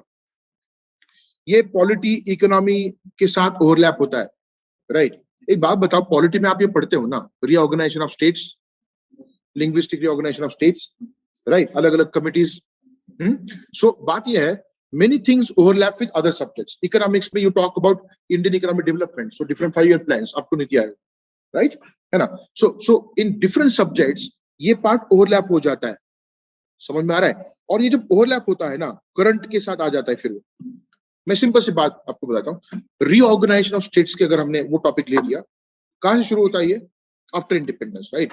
Group A, group B, group C states, then we converted them into states and UTs, union territories. ये किस्सा खत्म कब हुआ? हुआ ही नहीं। लेटेस्ट जम्मू कश्मीर का है, जिसको 3 यूटी में बांटा गया, isn't it? So please understand ना, वो ऑनगोइंग प्रोसेस है, so that connects us to current affairs. And current का एक होता है कि if you want to understand current affairs, you should know little bit about the background of it, and that you learn in history. So history and current are ultimately, they are complementary to each other, connecting है दोनों, right? And UPSC ने बोला भी है, up to present बोला है, तो present का मतलब है आपको current affairs नहीं पढ़ाऊंगा सब कुछ खत्म होने के बाद, उसके अलग सेशंस होंगे। Are you getting this? हाँ, मतलब स्टोन से शुरू किया और करंट तक, ऐसे नहीं, वो करंट का अलग सेशन होगा, don't worry. Okay, so this is syllabus of preliminary examination. Okay, now mains examination. You know the structure of mains examination, right? There are 4 GS papers, 2 optional papers, 1 essay paper, and these 7 papers are important as far as ranking is concerned. And there are 2 qualifying papers, language papers, right? So in GS paper 1, there is syllabus of history, right? Okay, तो कौन सी line से उसके 3-4 line से देखो। First, Indian culture, क्या बोला UPSC ने? Salient aspects of art forms, literature and architecture, ये 3 वर्ड्स मैंने लिए थे वहां पे कल्चर में, ठीक है? So art forms, literature and architecture, so this is what you are supposed to study from ancient to modern, ancient to modern, right?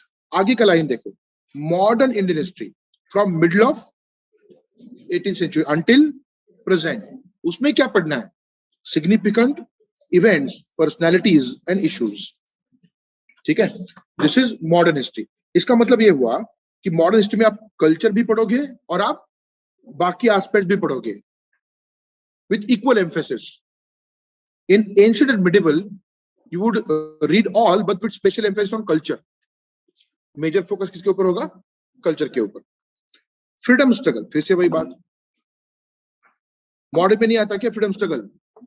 आता है, लेकिन special emphasis in mains as well, right? Freedom struggle, various stages, important contributors and contributions from various parts of the country. समझ में आ रहा है? So if you talk about this significant events, personalities, issues, revolt of 1857 was significant event, right? Isn't it? For example, I'm saying revolt of 1857 was significant event. Raja Ram Mohan Roy was significant personality. Are you getting this? Sati was one evil practice, significant issue. Are you getting this? एक एक example दे रहा हूं मैं इसका। Okay, then you talk about this various stages of freedom struggle. कौन से हैं? Moderates का phase, extremist politics, right? उसका phase, then Gandhian era, isn't it? These are 3 stages of Indian history. अब फिर से वो मत शुरू करना, so revolutionaries, गुस्सा क्यों आता है? गांधी का नाम क्यों दिया है? अरे इसके 2 आंसर्स हैं। एक आंसर ये है that he was the greatest Indian, right? और forget about greatest Indian. दुनिया ने गांधी को क्या बोला है पता है क्या? Man of millennium. Entire world has called Gandhi man of millennium. Millennium मतलब 1000 ईयर्स में द बेस्ट मैन। उस 1000 ईयर्स में अल्बर्ट आइंस्टाइन भी है, कार्ल मार्क्स भी है, different political philosopher, Adam Smith है, इकोनॉमिस्ट, बड़े बड़े नाम है, न्यूटन है, आइजैक न्यूटन, बड़े बड़े वॉरियर्स भी है, नेपोलियन टाइप। तो थोड़ा सा किसी के भी बारे में जब बात करोगे ना, तो हम कितना जानते हैं ये पहले सोचो। Don't go by WhatsApp forwards. It's a sincere request to all of you. ये गलतियां उधर इंटरव्यू में जाके करोगे फिर आप। ये मेरा कंसर्न है कि आप गलत कुछ ना बोलो मेंस में या फिर इंटरव्यू में। और होता क्या है, गांधी होपलेस है लेकिन मुझे लिखना है अच्छा अच्छा, ऐसा नहीं होता कभी। तो आपका जो बायस है ना वो दिख जाता है कहीं ना कहीं आपकी राइटिंग में, आपको पता भी नहीं चलता। पता है, I can give you examples, मेरे पास बहुत सारे पेपर्स है चेक किए हुए, लेकिन मैं उस पर टाइम पास नहीं, ढूंढना पड़ेगा ना, let us not go for that, time pass होगा। मैंने कई लोगों को बोला है कि ये आपका बायस दिखा रहा है, अवॉइड सच स्टेटमेंट्स। जब हम पेपर चेक करते हैं ना तो लिखते हैं कि ये देखो यहाँ पे पढ़ने वाला जो प्रोफेसर है, अगर वो ऐसा है कि ये गलत लग रहा है उसको मार जाएंगे आपके। हमको ये सब लेना देना है नहीं, हमको मसूरी पहुंचना है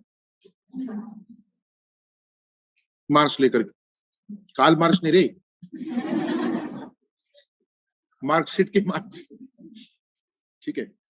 सो जो भी है ठीक से पढ़ो, और उसमें जो पॉजिटिव्स नेगेटिव्स कंक्लूजन, बात खत्म। कई बार क्या होता है, कोई टॉपिक निकला ना यूपीएससी क्लासरूम में, तो लोग अनएंडिंग तरीके से शुरू होते हैं। जम्मू कश्मीर निकला ना, people are like sir we want to solve it now. इस क्लासरूम में बैठ के आप और मैं सॉल्व करेंगे, जो 70 साल से एक्सपर्ट सॉल्व नहीं कर पाए। खुद के बारे में कुछ ज्यादा ही सोच रहे आप। सिंपल सी बात है, जम्मू कश्मीर प्रॉब्लम क्या है, कब शुरू हुआ, कौन से फैक्टर्स थे, 1 2 3 4, राइट। प्रॉब्लम सॉल्व क्यों नहीं हुआ, 1 2 3 4। अब तक क्या क्या किया गया गवर्नमेंट की तरफ से, अलग अलग गवर्नमेंट, 1 2 3 4। इतना सब करने के बाद भी प्रॉब्लम क्यों है, 1 2 3 4 रीजंस। सजेस्ट मेजर्स, 1 2 3 4, निकलो।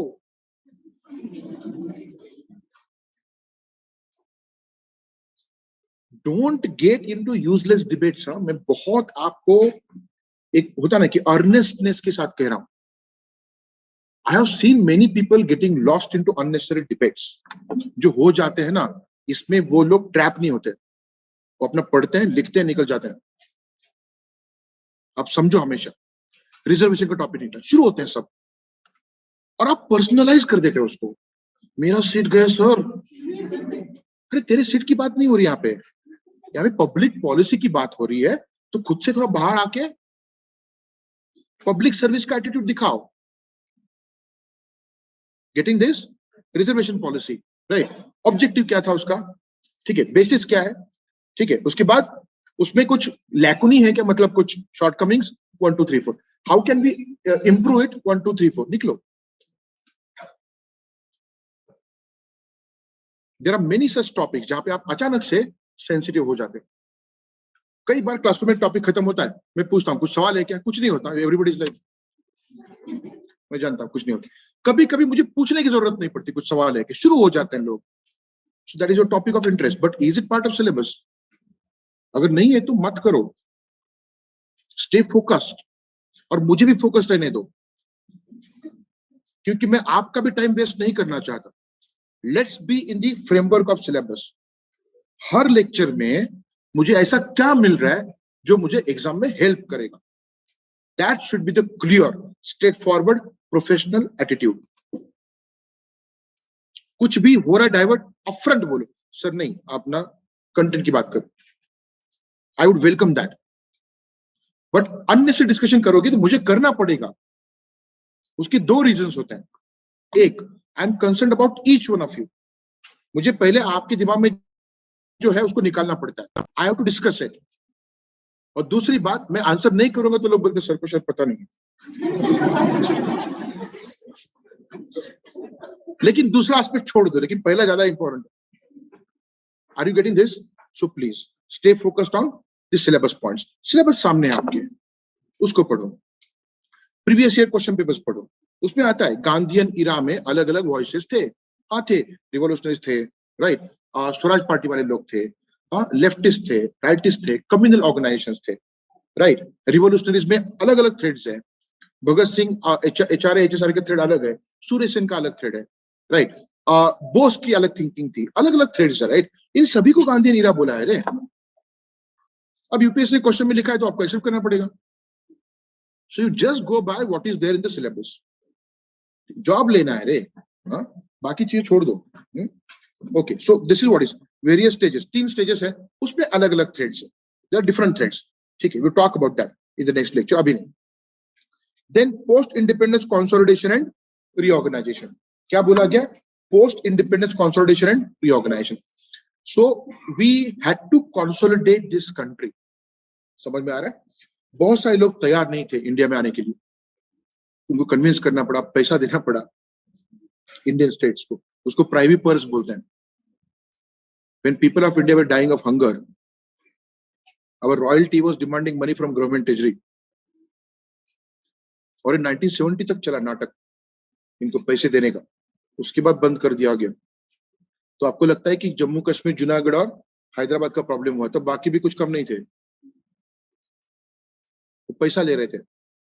जो किंग्स थे उनके पास तो बहुत संपत्ति है, पैसा क्यों ले रहे थे? साइन करने के लिए, इंस्ट्रूमेंट ऑफ एसेसन। सो वो भी प्रॉब्लम्स थे। आप सभी की तरफ देखो, जूनागढ़ का मसला क्या था, राइट, हैदराबाद का क्या था, जम्मू कश्मीर का क्या था, राइट, आज तक उसके रिपरकशंस, तो वो क्या है? So post independence consolidation of the country, it was not just in terms of the country as a territory, it was also in terms of what kind of political system we need, that you study in polity, right? What kind of foreign policy should we have, you study that in IR, right? What kind of economic policy you should adopt, ये सारे consolidation के aspects हैं, scientific policy, right, है ना, health policy, education policy, अलग अलग subject में आप पढ़ते हो, right? So post independence consolidation and reorganization, I would be teaching you modern history first, then ancient medieval. ये जब खत्म होगा ना, मैं आप ही को पूछूंगा, क्योंकि तब तक एक साल खत्म होगा, कि आप क्या क्या चाहते हो इस टॉपिक में, बताओ मुझे, I would discuss. And generally मेरा एक्सपीरियंस है कि लोग बोलते हैं कि नहीं sir, there is no need. क्यों?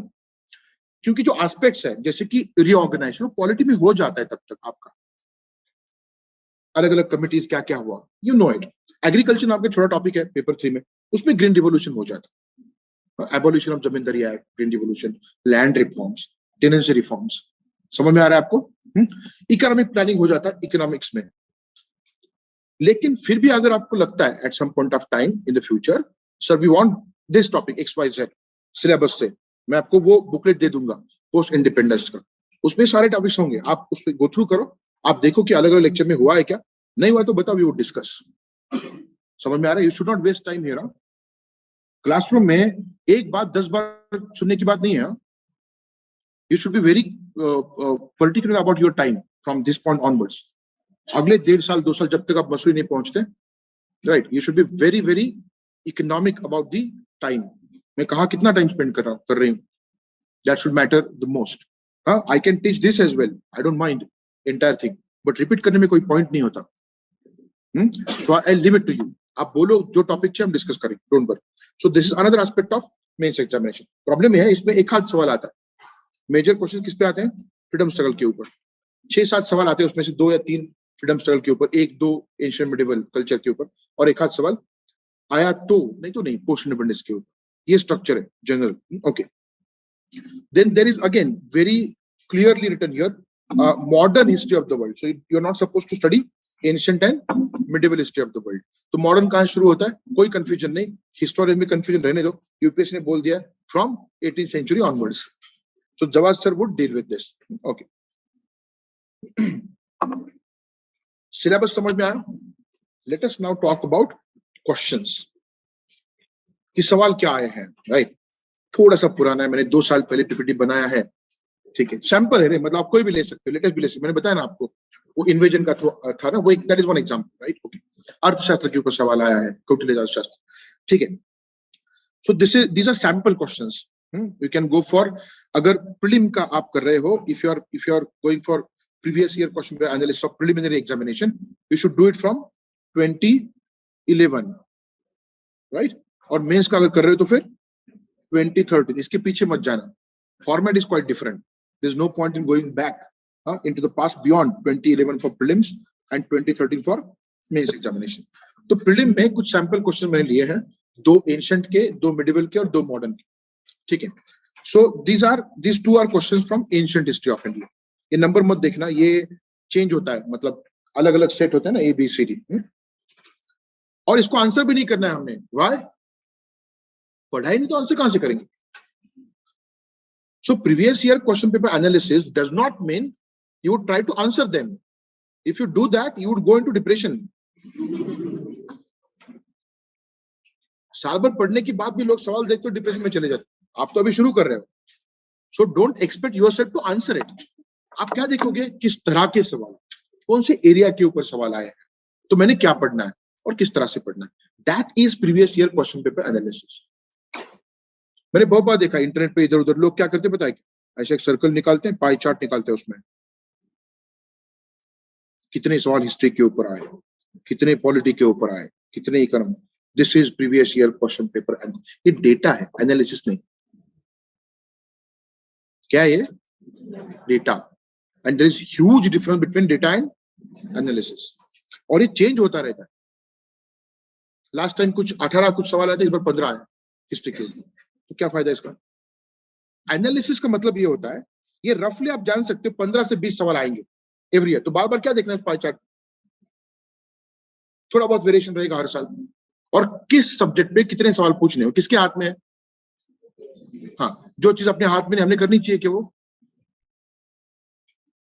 प्रिपरेशन करने के लिए जो आपको गाइड करेगा वो चीजें करो। तो what is previous year question paper analysis? Look at this. So which of the following is not a Harappan site? जब नॉट आता है ना, you should pay more attention, because हमारा माइंड कैसे ट्रेन हुआ होता है, मैं सही आंसर दूंगा, या फिर गलत आंसर देने के लिए बोला है, और वो गलत आंसर ही आपका सही आंसर होगा। नस्ल कर ले तो नंतर बुरा अपने चमन।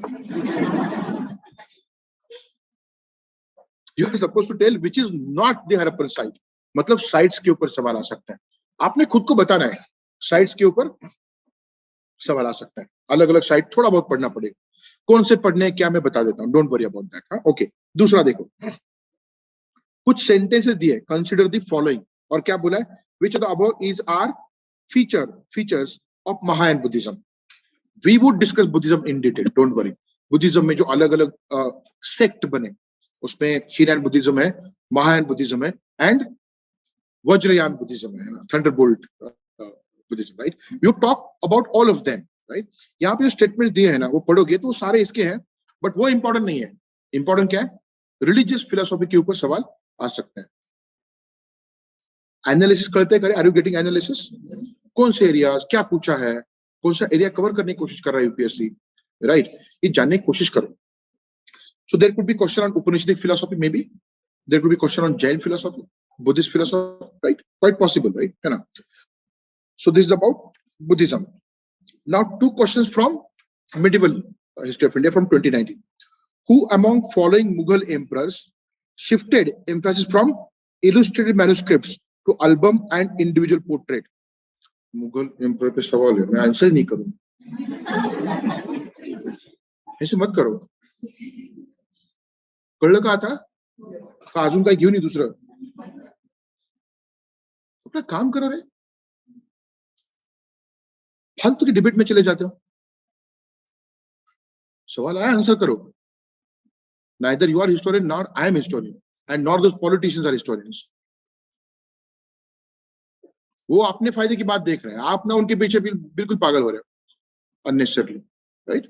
सो कौन से मुगल एम्परर्स है, ठीक है, फॉलोइंग जो मुगल है उसमें से कौन है जिसने इलुस्ट्रेटेड मैन्युस्क्रिप्ट से एल्बम एंड इंडिविजुअल पोर्ट्रेट की तरफ शिफ्ट किया? ये पेंटिंग के ऊपर सवाल है. Basically the question is on painting, but it is asking in relation to emperors. मतलब bare minimum political history पता होनी चाहिए along with culture. समझ में आ रहा है? Okay, don't try to answer.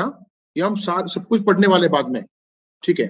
यहाँ पे अगर एक छोटी बात बताऊं, लॉजिक होता है ना, इनमें से सबसे ज्यादा इंटरेस्ट पेंटिंग में किसको था? जहांगीर को. सो एक rough answer is Jahangir, and that is true. But कभी कभी गूगली आता है. गूगली जानते हो ना, लेग स्पिनर ने ऑफ स्पिन डाल दिया, क्लीन बोल्ड. ये नहीं होना चाहिए, है ना? सो अगर ये आया, मैं इसको थोड़ा सा चेंज कर देता हूँ इस क्वेश्चन को. हाँ, who among the Mughal following Mughal emperors, right, under whom नाइट पेंटिंग बिगेन? फिर से जहांगीर को इंटरेस्ट था नाइट पेंटिंग? नहीं नहीं नहीं नहीं, इट वाज शाहजहां. एक्सेप्शनल चीजें कुछ. ये सारी बातें मैं करने वाला हूं, कल्चर हम ऐसे पढ़ेंगे. कल्चर की बुक्स है मार्केट में कुछ, वो आपके ऊपर कल्चर फेंकते हैं बंडल्स बना के. ये स्कल्पचर ले लो, ये पेंटिंग ले लो. अरे लेकिन सवाल कहाँ आया है? सीधा पेंटिंग पे नहीं है, गूगली है. तो मुगल पेंटिंग, उसके फीचर्स क्या है? अरे लेकिन कौन सा फीचर कब आया, उसके ऊपर सवाल है. हाँ, so question is on flow of the history. सवाल का नेचर समझो, कैसे पढ़ना है समझो. UPSC expects you to understand culture in the flow of history. So आप मुझे ये सवाल नहीं पूछोगे 1 साल के बाद, सर आपने एंशिएंट मिडिवल पढ़ाया, कल्चर नहीं पढ़ाया. ये दो अलग है ही नहीं, तो जोड़ के है. तो हम फ्लो में पढ़ेंगे, तब जाके इस तरह के सवाल आप आंसर कर पाओगे. Understand the approach. हाँ, मैं अप्रोच की बात अभी कर रहा हूं, बाद में समराइज करूंगा उसको मैं. Okay, look at this. With reference to Mughal India, what is our difference between jagirdar and zamindar? Now this is clearly administrative question कि जागीरदार और जमींदार ये दो एडमिनिस्ट्रेटिव पोजीशंस थे, ये छोड़ो, ये बाद में पढ़ लेना. We would talk about that in the classroom discussion, don't worry about that. बात ये है कि एडमिनिस्ट्रेशन के ऊपर सवाल है, रूलर्स के ऊपर सवाल है, राइट. 2022 में एक सवाल आया था, match the following, ruler and dynasty. ये तो सीधा सीधा पॉलिटिकल क्वेश्चन था. Are you getting this? और वो एंशिएंट अर्ली मिडिवल डायनेस्टीज के बारे में पूछा था. I have been teaching history in this manner कि मैं पॉलिटिकल पार्ट भी बता देता हूं. तो कई बार स्टूडेंट बोलते हैं, सर आप पॉलिटिकल पार्ट क्यों बताते हो, कल्चर पढ़ाओ. तो क्या करोगे इसका? ग्रेजुअली पीपल अंडरस्टैंडिंग कि सवाल सीधा पॉलिटिकल पार्ट के ऊपर आ रहा है. तो जो बेयर मिनिमम की मैं बात कर रहा था शुरुआत में, bear minimum political history, bare minimum administrative history, bare minimum economic history, social पता होनी चाहिए, राइट. सोशल इकोनॉमिक की बात करता हूं मैं, थोड़ा रुक जाओ. एक सवाल आया था, मुझे ईयर याद नहीं है, महाताराज कौन है इन with reference to ancient India, who were mahattaras? Again local administration में विलेज लेवल पे village elders used to govern the village during Gupta times, they were called mahattaras. Getting this? तो इसीलिए थोड़ा बहुत एडमिनिस्ट्रेशन, थोड़ा बहुत पॉलिटिकल हिस्ट्री, थोड़ा बहुत सोशल इकोनॉमिक हिस्ट्री पता होनी चाहिए along with culture. Okay, so this was question on administration, right? Okay, now 2 questions from modern history. क्या किया? Match the following. क्या उसमें मूवमेंट या ऑर्गेनाइजेशन है and leader. So significant events, personalities, issues, right. Organisation बनते हैं issues के ऊपर and there are significant personalities given. Again don't try to answer. बात क्या है? सिलेबस देखो और वो आया है क्या देखो, तो कौन से एरियाज कवर हुए हैं, right. Untouchability was an issue, it is still an issue, right. Then issues of farmers or India Kisan Sabha, right? And then self-respect movement was a lower caste movement. Ramaswamy Naicker की बात यह है, ये जो अलग अलग मूवमेंट्स हम पढ़ने वाले हैं, ठीक है, तो वहां पे आपने ये भी जवाब में रखना है कि मूवमेंट से मुझे क्या चाहिए. मूवमेंट कौन सी है, उसका ऑब्जेक्टिव क्या था, लीडर कौन है, और रफ टाइम पीरियड क्या है. बात खत्म. नायकर ने जो बोला था वो सही है क्या सर? उन्होंने आर्यन इन्वेजन थ्योरी बताई थी, वो सही है क्या? आर्यन बाहर से, अरे छोड़ना, इसका आंसर करो, निकल. और रही बात आपकी क्यूरियोसिटी की, उसकी बात करेंगे ना हम, we will talk about that. जहां पे रिक्वायर्ड है, मुझे लगता है कि आपका जो क्यूरियोसिटी है उसको खत्म करना है, I will do it. Just be patient, right, and stay focused on जो पूछा है वो मुझे आता है, राइट. आर्यंस यहाँ के थे कि बाहर के, इसमें हिस्टोरियंस में डिबेट है रे, तो यूपीएससी थोड़ी पूछेगा. जो कंट्रोवर्शियल है वो क्यों पूछेगा, इसका कोई एक आंसर नहीं है. तो avoid those things, come to those points के ऊपर सवाल आए हैं. With reference to Swadeshi movement, the question is on freedom struggle. Swadeshi movement, right, extremist phase में जो हुई थी, anti partition and Swadeshi movement. कुछ स्टेटमेंट दिए हैं, कौन से स्टेटमेंट करेक्ट है विथ रेफरेंस टू मूवमेंट, ये बोलना है आपको.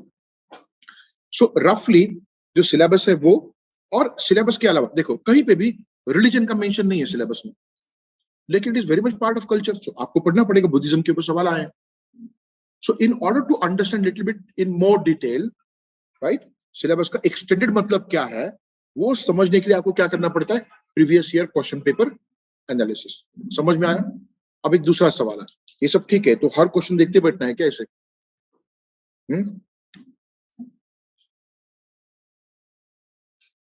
ये करना है.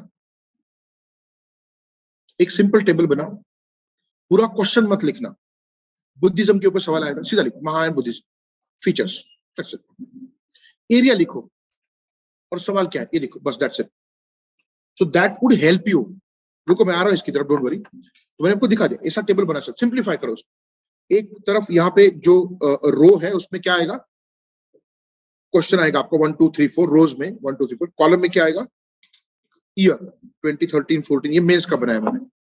You can do this for any subject, ठीक है। इनिशियली दिक्कत होगी आपको, रफली बना के रख। कभी कभी क्या होता है, एक आध सवाल में कहाँ डालूं, करंट में डालूं कि इकोनॉमिक्स में डालूं, होने दो, कोई प्रॉब्लम नहीं है, दोनों में डाल के रख। Gradually you understand that, right. तो क्वेश्चन पेपर एनालिसिस जब when you start, right, when you start you should do it once and then after study एक बार उसको फिर से देख लो, तो आप ही को पता चल जाएगा कि हाँ कुछ गलतियां हुई, बट ठीक है, that has helped me in terms of direction of preparation. समझ में आया? Okay. Now going back to sample questions from mains examination as far as history is concerned, Indian history. तो 2019 का लिया था मैंने। See, highlight the Central Asian and Greco-Bactrian elements in Gandhar art. So this is clearly a question on art and culture, right? लेकिन Gandhara art के बारे में क्या पूछा है आपको? Central Asian, Greco-Bactrian. ये ग्रीको-बैक्ट्रियन कौन, बैक्ट्रियन कौन है? ग्रीक लोग इधर क्यों आए और कैसे आए? अलेक्जेंडर्स इन्वेजन, वो पॉलिटिकल इवेंट है, वो भी पता होनी चाहिए।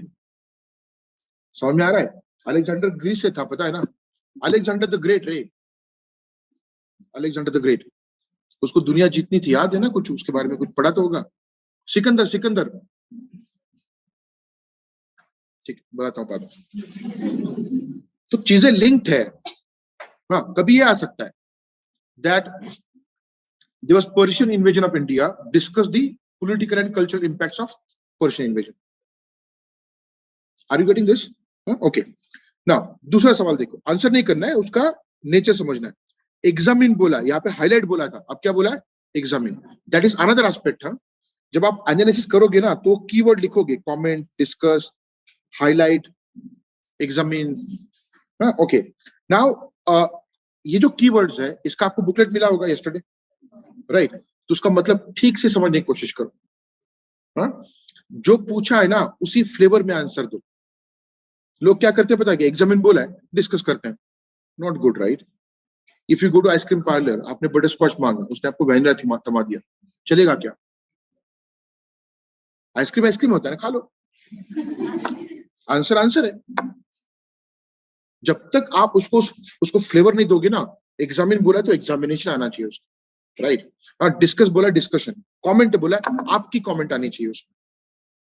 Are you getting this? Assess बोला है तो असेसमेंट आना चाहिए, इवैल्यूएशन आना चाहिए अगर इवैल्यूएट बोला। So understand the minute difference in those terminologies. So unless you bring that, you will not get the marks. Content है, लेकिन जो पूछा गया है वो नहीं बताया आपने, तो प्रॉब्लम करेगा वो in terms of marks, right? Okay. Examine linkages between 19th century Indian Renaissance and the emergence of national identity, right? आपको अगर ये लग रहा है कि इंडिया में बस एक नेशनल आइडेंटिटी थी तो आप गलत हो। नेशनल आइडेंटिटी की आइडिया मॉडरेट्स की अलग थी, एक्सट्रीमिस्ट लीडरशिप की अलग थी। Gandhian idea was different, Bhagat Singh की idea was different, Bose had a different idea. Are you getting it? Muslim League had a different idea, Hindu Mahasabha had a different idea. तो वो अलग अलग लोगों से इंस्पायर्ड है। मैं आपको एक छोटा सा लिंक बता देता हूँ। मॉडरेट्स में कौन लोग थे? दादा भाई नौरोजी, दीनशो वाचा, फिरोज शाह मेहता, गोपाल कृष्ण गोखले, महादेव गोविंद रानडे, राइट? ये लोग थे ना। They were more influenced by Rajaram Mohan Roy's thinking. We know Rajaram Mohan Roy was the father of Indian Renaissance, social reforms, right? तो उनका इन्फ्लुएंस मॉडरेट्स के ऊपर था, उनकी थिंकिंग के ऊपर। तो उनकी जो नेशनल आइडेंटिटी की कल्पना है वो अलग। If you look at extremist, they were more influenced by Swami Dayanand Saraswati, Swami Vivekanand and Bankim Chandra Chatterjee. Are you getting? Chatterjee, Chattopadhyay. तो उनका फिर थिंकिंग थोड़ा सा अलग बन जाता है। ये कहीं ना कहीं रिफॉर्मिस्ट लोग, सोशल रिफॉर्म्स वाले, रिफॉर्मिस्ट एंड रिवाइवलिस्ट। इसका मतलब क्या बताता हूं बाद में मैं, ठीक है? गांधी का लिंक कहीं ना कहीं महात्मा फुले के साथ जुड़ जाता, ठीक है? सो महात्मा फुले का जो एजेंडा था थोड़ा सा वाइडर था, राइट? He belong to a particular caste. Did he work for only that caste, people of that caste? No, एक वाइडर एजेंडा था। He talked about education of all and particularly education of women. He attacked corrupt practice of the religion. Right. और ये बस बोला नहीं, उन्होंने काम किया है रियलिटी में, स्कूल्स खोले हैं उन्होंने। समझ में आ रहा है आपको, राइट। तो ये जो होता है ना कि on one hand you come up with thinking and you work on it in reality, and simultaneously आप काम करते हो अलग अलग टॉपिक्स के ऊपर, that is Gandhi. Gandhi never liked important talks. Important talks मतलब बस बातें करना गांधी को कभी भी अच्छा नहीं लगता था। आपने वो संविधान सीरीज देखी है क्या रे राज्यसभा की? एक संविधान सीरीज है, कभी टाइम मिला तो देखो, ठीक है। तो उसमें गांधी को ऑब्जर्व करो, वो जब भी बातें करते कुछ ना कुछ काम कर रहे हैं, फिर वो झाड़ू लगाना क्यों ना हो। He used to hate important talks. बोलते थे पहले काम करो, काम करते करते बात कर ही सकते हो। तो ये जो होता है ना कि वर्क ओरिएंटेड, तो अलग अलग रिफॉर्मर्स के साथ मैंने जोड़ दिया उनको, so you can easily answer this question. बात ये है, यू नीड टू हैव, देखो अब सिंपल सी बात है, जिस तरह के सवाल आए हैं आपको उस तरह का डिस्कशन करना पड़ेगा क्लासरूम। सो नीड क्या है, look at the questions, look at the syllabus, और कैसा अप्रोच चाहिए। कंटेंट वही है, वो बदलने वाला है नहीं, हिस्ट्री में जो हुआ वो हुआ है, राइट। लेकिन हमने कैसे उसको डील करना है, किस अप्रोच से पढ़ना है, and how it would help us answer different questions. 1857 uprising was culmination of recurrent big and small local rebellions that had occurred in the preceding 100 years of British rule. Elucidate बोला है, आपको example के साथ explain करना है उसको, इलुसिडेट, right, है ना। तो उसमें कई सारे छोटे मोटे रिवोल्ट्स थे, रिवोल्ट ऑफ 1857 के पहले। Generally we tend to remember revolt of 1857 and we generally forget the smaller revolts. Peasants के थे most of them, tribals and peasants, उसका पूरा लिस्ट है, डोंट वरी। वो कौन सा बुक पढ़ना है वो भी आपको मैं बताता हूँ, ठीक है। Then many voices had strengthened and enriched nationalist movement during Gandhian phase. कर लगा, समझ में आया? ठीक है। तो आप गांधी के बारे में लिखोगे यहाँ पे नहीं, Gandhian voice was one voice, there were others, जैसे मैंने बोला स्वराज पार्टी के लोग थे, चित्तरंजन दास और मोतीलाल नेहरू, राइट, है ना। देन रिवोल्यूशनरीज, उसमें एच.एस. आर्य वाले अलग थे, Surya Sen had different thinking, right, है ना। You talk about communal organisations like Hindu Mahasabha and Muslim League, you talk about Savarkar's thinking at that time, right? You talk about leftist thinking at that time, peasant women's association, बहुत कुछ है उसमें, social reforms. Ramaswamy Naicker belong to this time period, उनका क्या फिर view था। So बात ये है, Ambedkar's views. So these were different voices within Gandhian phase, to talk about them, right, है ना। असेस बोला है यहाँ पे, क्या बोला है यहाँ पे, इलेबोरेट बोला है यहाँ पे, असेस, असेसमेंट देना पड़ेगा। Assess the role of British imperial power in complicating process of transfer of power during 1940s. 1940s में क्या हुआ, एक तो वॉर शुरू हुआ, second world war, right. We started demanding independence as a pre condition to our support for Britain's war, right. तो फिर negotiation शुरू हुए, टॉक्स एंड निगोशिएशंस, उसमें Cripps proposal, right, then cabinet delegation, CR formula, Wavell plan, Mountbatten plan, ऐसे कई सारे events हैं। तो British government and Indian leaders, इनमें क्या शुरू हो गए, टॉक्स एंड नेगोशिएशंस। तो यहाँ पे क्या लिखा है, in that decade of 1940s, right, role of British imperial power, जो ब्रिटिश पार्लियामेंट है, British at that time imperial power, because पूरे वर्ल्ड में एम्पायर था उनका, right. They complicated the process of transfer of power to India. Assess करना है आपको, did they, उन्होंने ही किया था कि कोई और थे जो कॉम्प्लिकेट कर रहे थे। So that is what you are supposed to give in terms of assessment in the answer. Are you getting this? तो क्या पूछा है, right? Exactly क्या बताना है, ये पता होना चाहिए। Okay. So I have explained this, previous year question paper analysis. How to study Indian history? अब ये पता चल चुका है आपको, एग्जाम्पल के साथ मैंने आपको बताया। यहाँ पे सी मैंने बताया था आपको, you first understand outline of Indian history, आपको फ्लो पता चल जाएगा, और फ्लो के ऊपर काफी सारे सवाल है, राइट, ओके। तो एक सवाल हमने देखा था फ्लो का, जैसे कि जहांगीर के समय हुआ वो चेंज, अकबर के समय हुआ कि शाहजहां के समय हुआ। तो आपको अगर हिस्ट्री ठीक से फ्लो में पता है तो फिर आप आंसर कर पाओगे उसको, नहीं तो नहीं कर पाओगे, राइट। यहाँ पे भी एक क्वेश्चन है मेंस का, क्या पूछा है, Takshashila university was one of the oldest universities of the world with which were associated a number of renowned learned personalities of different disciplines. Its strategic location caused its fame to flourish, but unlike Nalanda, it is not considered as university in modern sense. Discuss. कितना बड़ा question है ना, जितना बड़ा उतना आसान होता है। Only thing you need is you need patience. कई लोग समझ ही नहीं पाए इसको, क्या होता ना कि कहना क्या चाहते हो। कई लोगों का ये भी हो गया, बोलते कि ऑप्शनल के लेवल का पूछा, ऑप्शनल बहुत डीप है, बात ही मत करो उसके बारे में, है ना।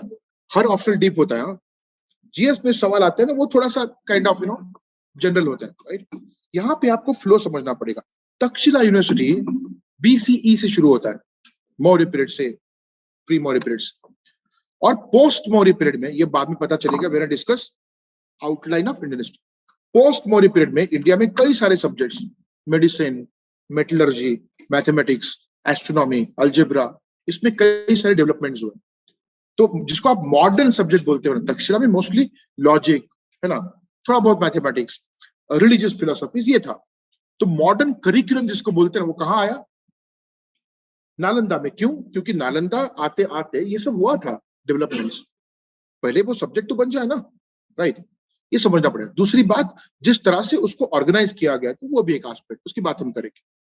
सो you need to know the flow of history, then you can come up with some different points. Ancient medieval history पढ़ना पड़ेगा आपको, मैं बात कर चुका हूं, with focus on cultural aspects mainly, with fairly good idea of other aspects, political, administrative, social and economic. This is summary of approach. While discussing other points, I have talked about approach as well.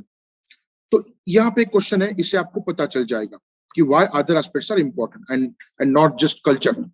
इसलिए वो जो culture की books है ना, useful है, लेकिन वो approach नहीं देते आपको। They only give you details. They don't give you approach, right? You see here, 2030 का सवाल है, though not very useful from the point of view of connected political history of South India, Sangam literature portrays social and economic conditions of its time with remarkable vividness. बात यह है, सवाल क्या है, लिखना क्या है आपको? एक स्टेटमेंट है, राइट। संगम साहित्य में, ठीक है, पॉलिटिकल हिस्ट्री उतनी नहीं है, लेकिन उसमें उस समय की जो सोशो इकोनॉमिक कंडीशंस है उसको बहुत अच्छे से डिस्क्राइब किया। कमेंट, सोशो इकोनॉमिक कंडीशन क्या थे पता ही नहीं तो क्या कमेंट करोगे? बुक्स कौन से हैं? बहुत सारे बुक्स संगम लिटरेचर के, उसके ऑथर्स भी हैं, सब्जेक्ट मैटर थोड़ा बहुत बताया, ये इनफ नहीं है।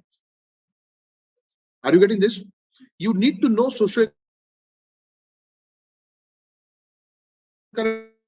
थिरुकुरल है bye Thiruvalluvar, right. There are different types of literatures. Padineen Kilkanakku, right? Pattu Pattu. Then the Silapadikara is epic. Unka Shivga Sindhamani is epic. Mani Meghlai. You are like, क्या बोल रहे हो सब? लग रहा है ना? We are not used to South Indian names, and they are not used to North Indian names. लेकिन culture जानना पड़ेगा पूरे इंडिया का. If you think that India is a nation, आप अगर ऐसे देख रहे हो क्या नाम है सर, वो अपने ही नाम। तो जो अपनापन है पहले दिखाओ, खुद से शुरू करो। एक देश है तो इस देश में रहने वाला हर इंसान इस देश का है, तो उसका कल्चर हमारा कल्चर होगा। समझ में आता है?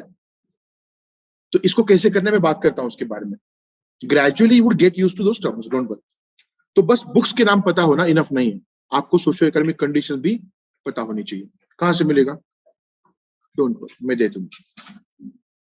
सो हमारा जो नोट्स का फॉर्मेट है यहाँ पे, वो इस रिक्वायरमेंट को कंसिडरेशन में रख करके किया है। सो जो bare minimum political, social, economic हर पीरियड का आपको मिलेगा। So this was question clearly on socio economic conditions in connection with Sangam literature, right? Modern history, we know, equal emphasis on all aspects of modern history, और जिसमें आपको significant events, personalities और issues के ऊपर focus करना पड़ेगा। This is the approach that you are supposed to adopt. Now, the last part, sources for the study of Indian history. Okay. देखो, NCERT text books है, टेक्स्ट बुक्स, हाँ, ठीक है। तो उसमें ओल्ड एनसीईआरटी, न्यू एनसीईआरटी का perennial confusion होता है बच्चों को when it comes to history. Sir old पढ़े कि न्यू पढ़े, है ना। कभी कभी मुझे लगता है, इतनी बार पूछते हैं ना लोग, मुझे लगता है कुछ तो पढ़।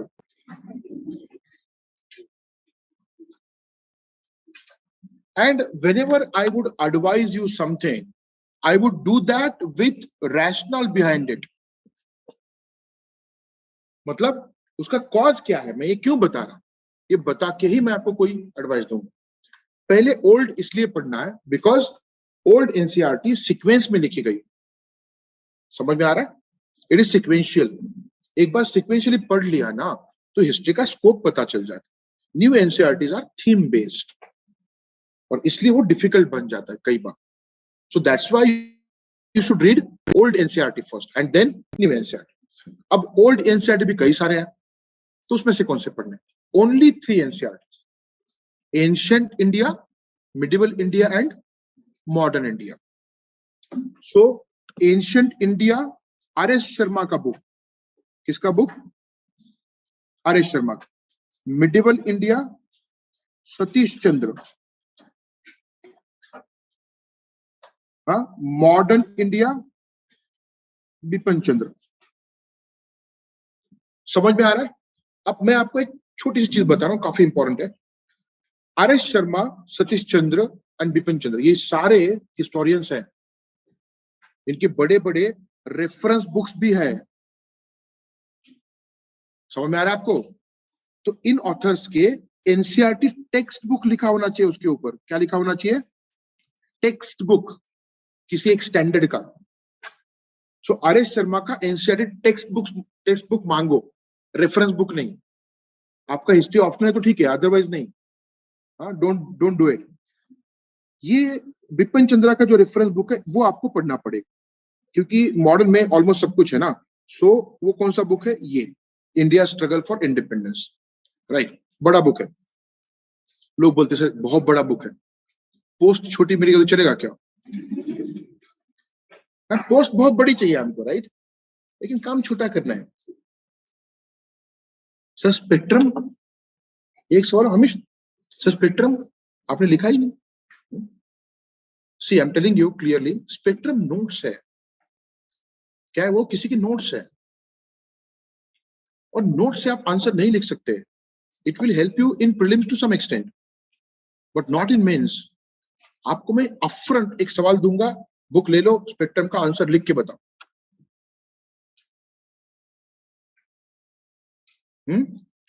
Examine why Indian National Congress was considered as a safety wall. Open book test दे रहा हूं मैं आपको, सामने स्पेक्ट्रम रखना, उसका आंसर लिख के आना, 15 मार्क। जाओ, फिर बात करते हैं। आप हमेशा जंप करते हो, पता है क्या? एक छोटा पैराग्राफ है उसके ऊपर बस, स्पेक्ट्रम में। और बिपिन चंद्रा में 2 चैप्टर्स हैं। जब आप इतना पढ़ते हो ना तो इतना याद रहता है, इतना ही पढ़ोगे तो कितना याद रहेगा?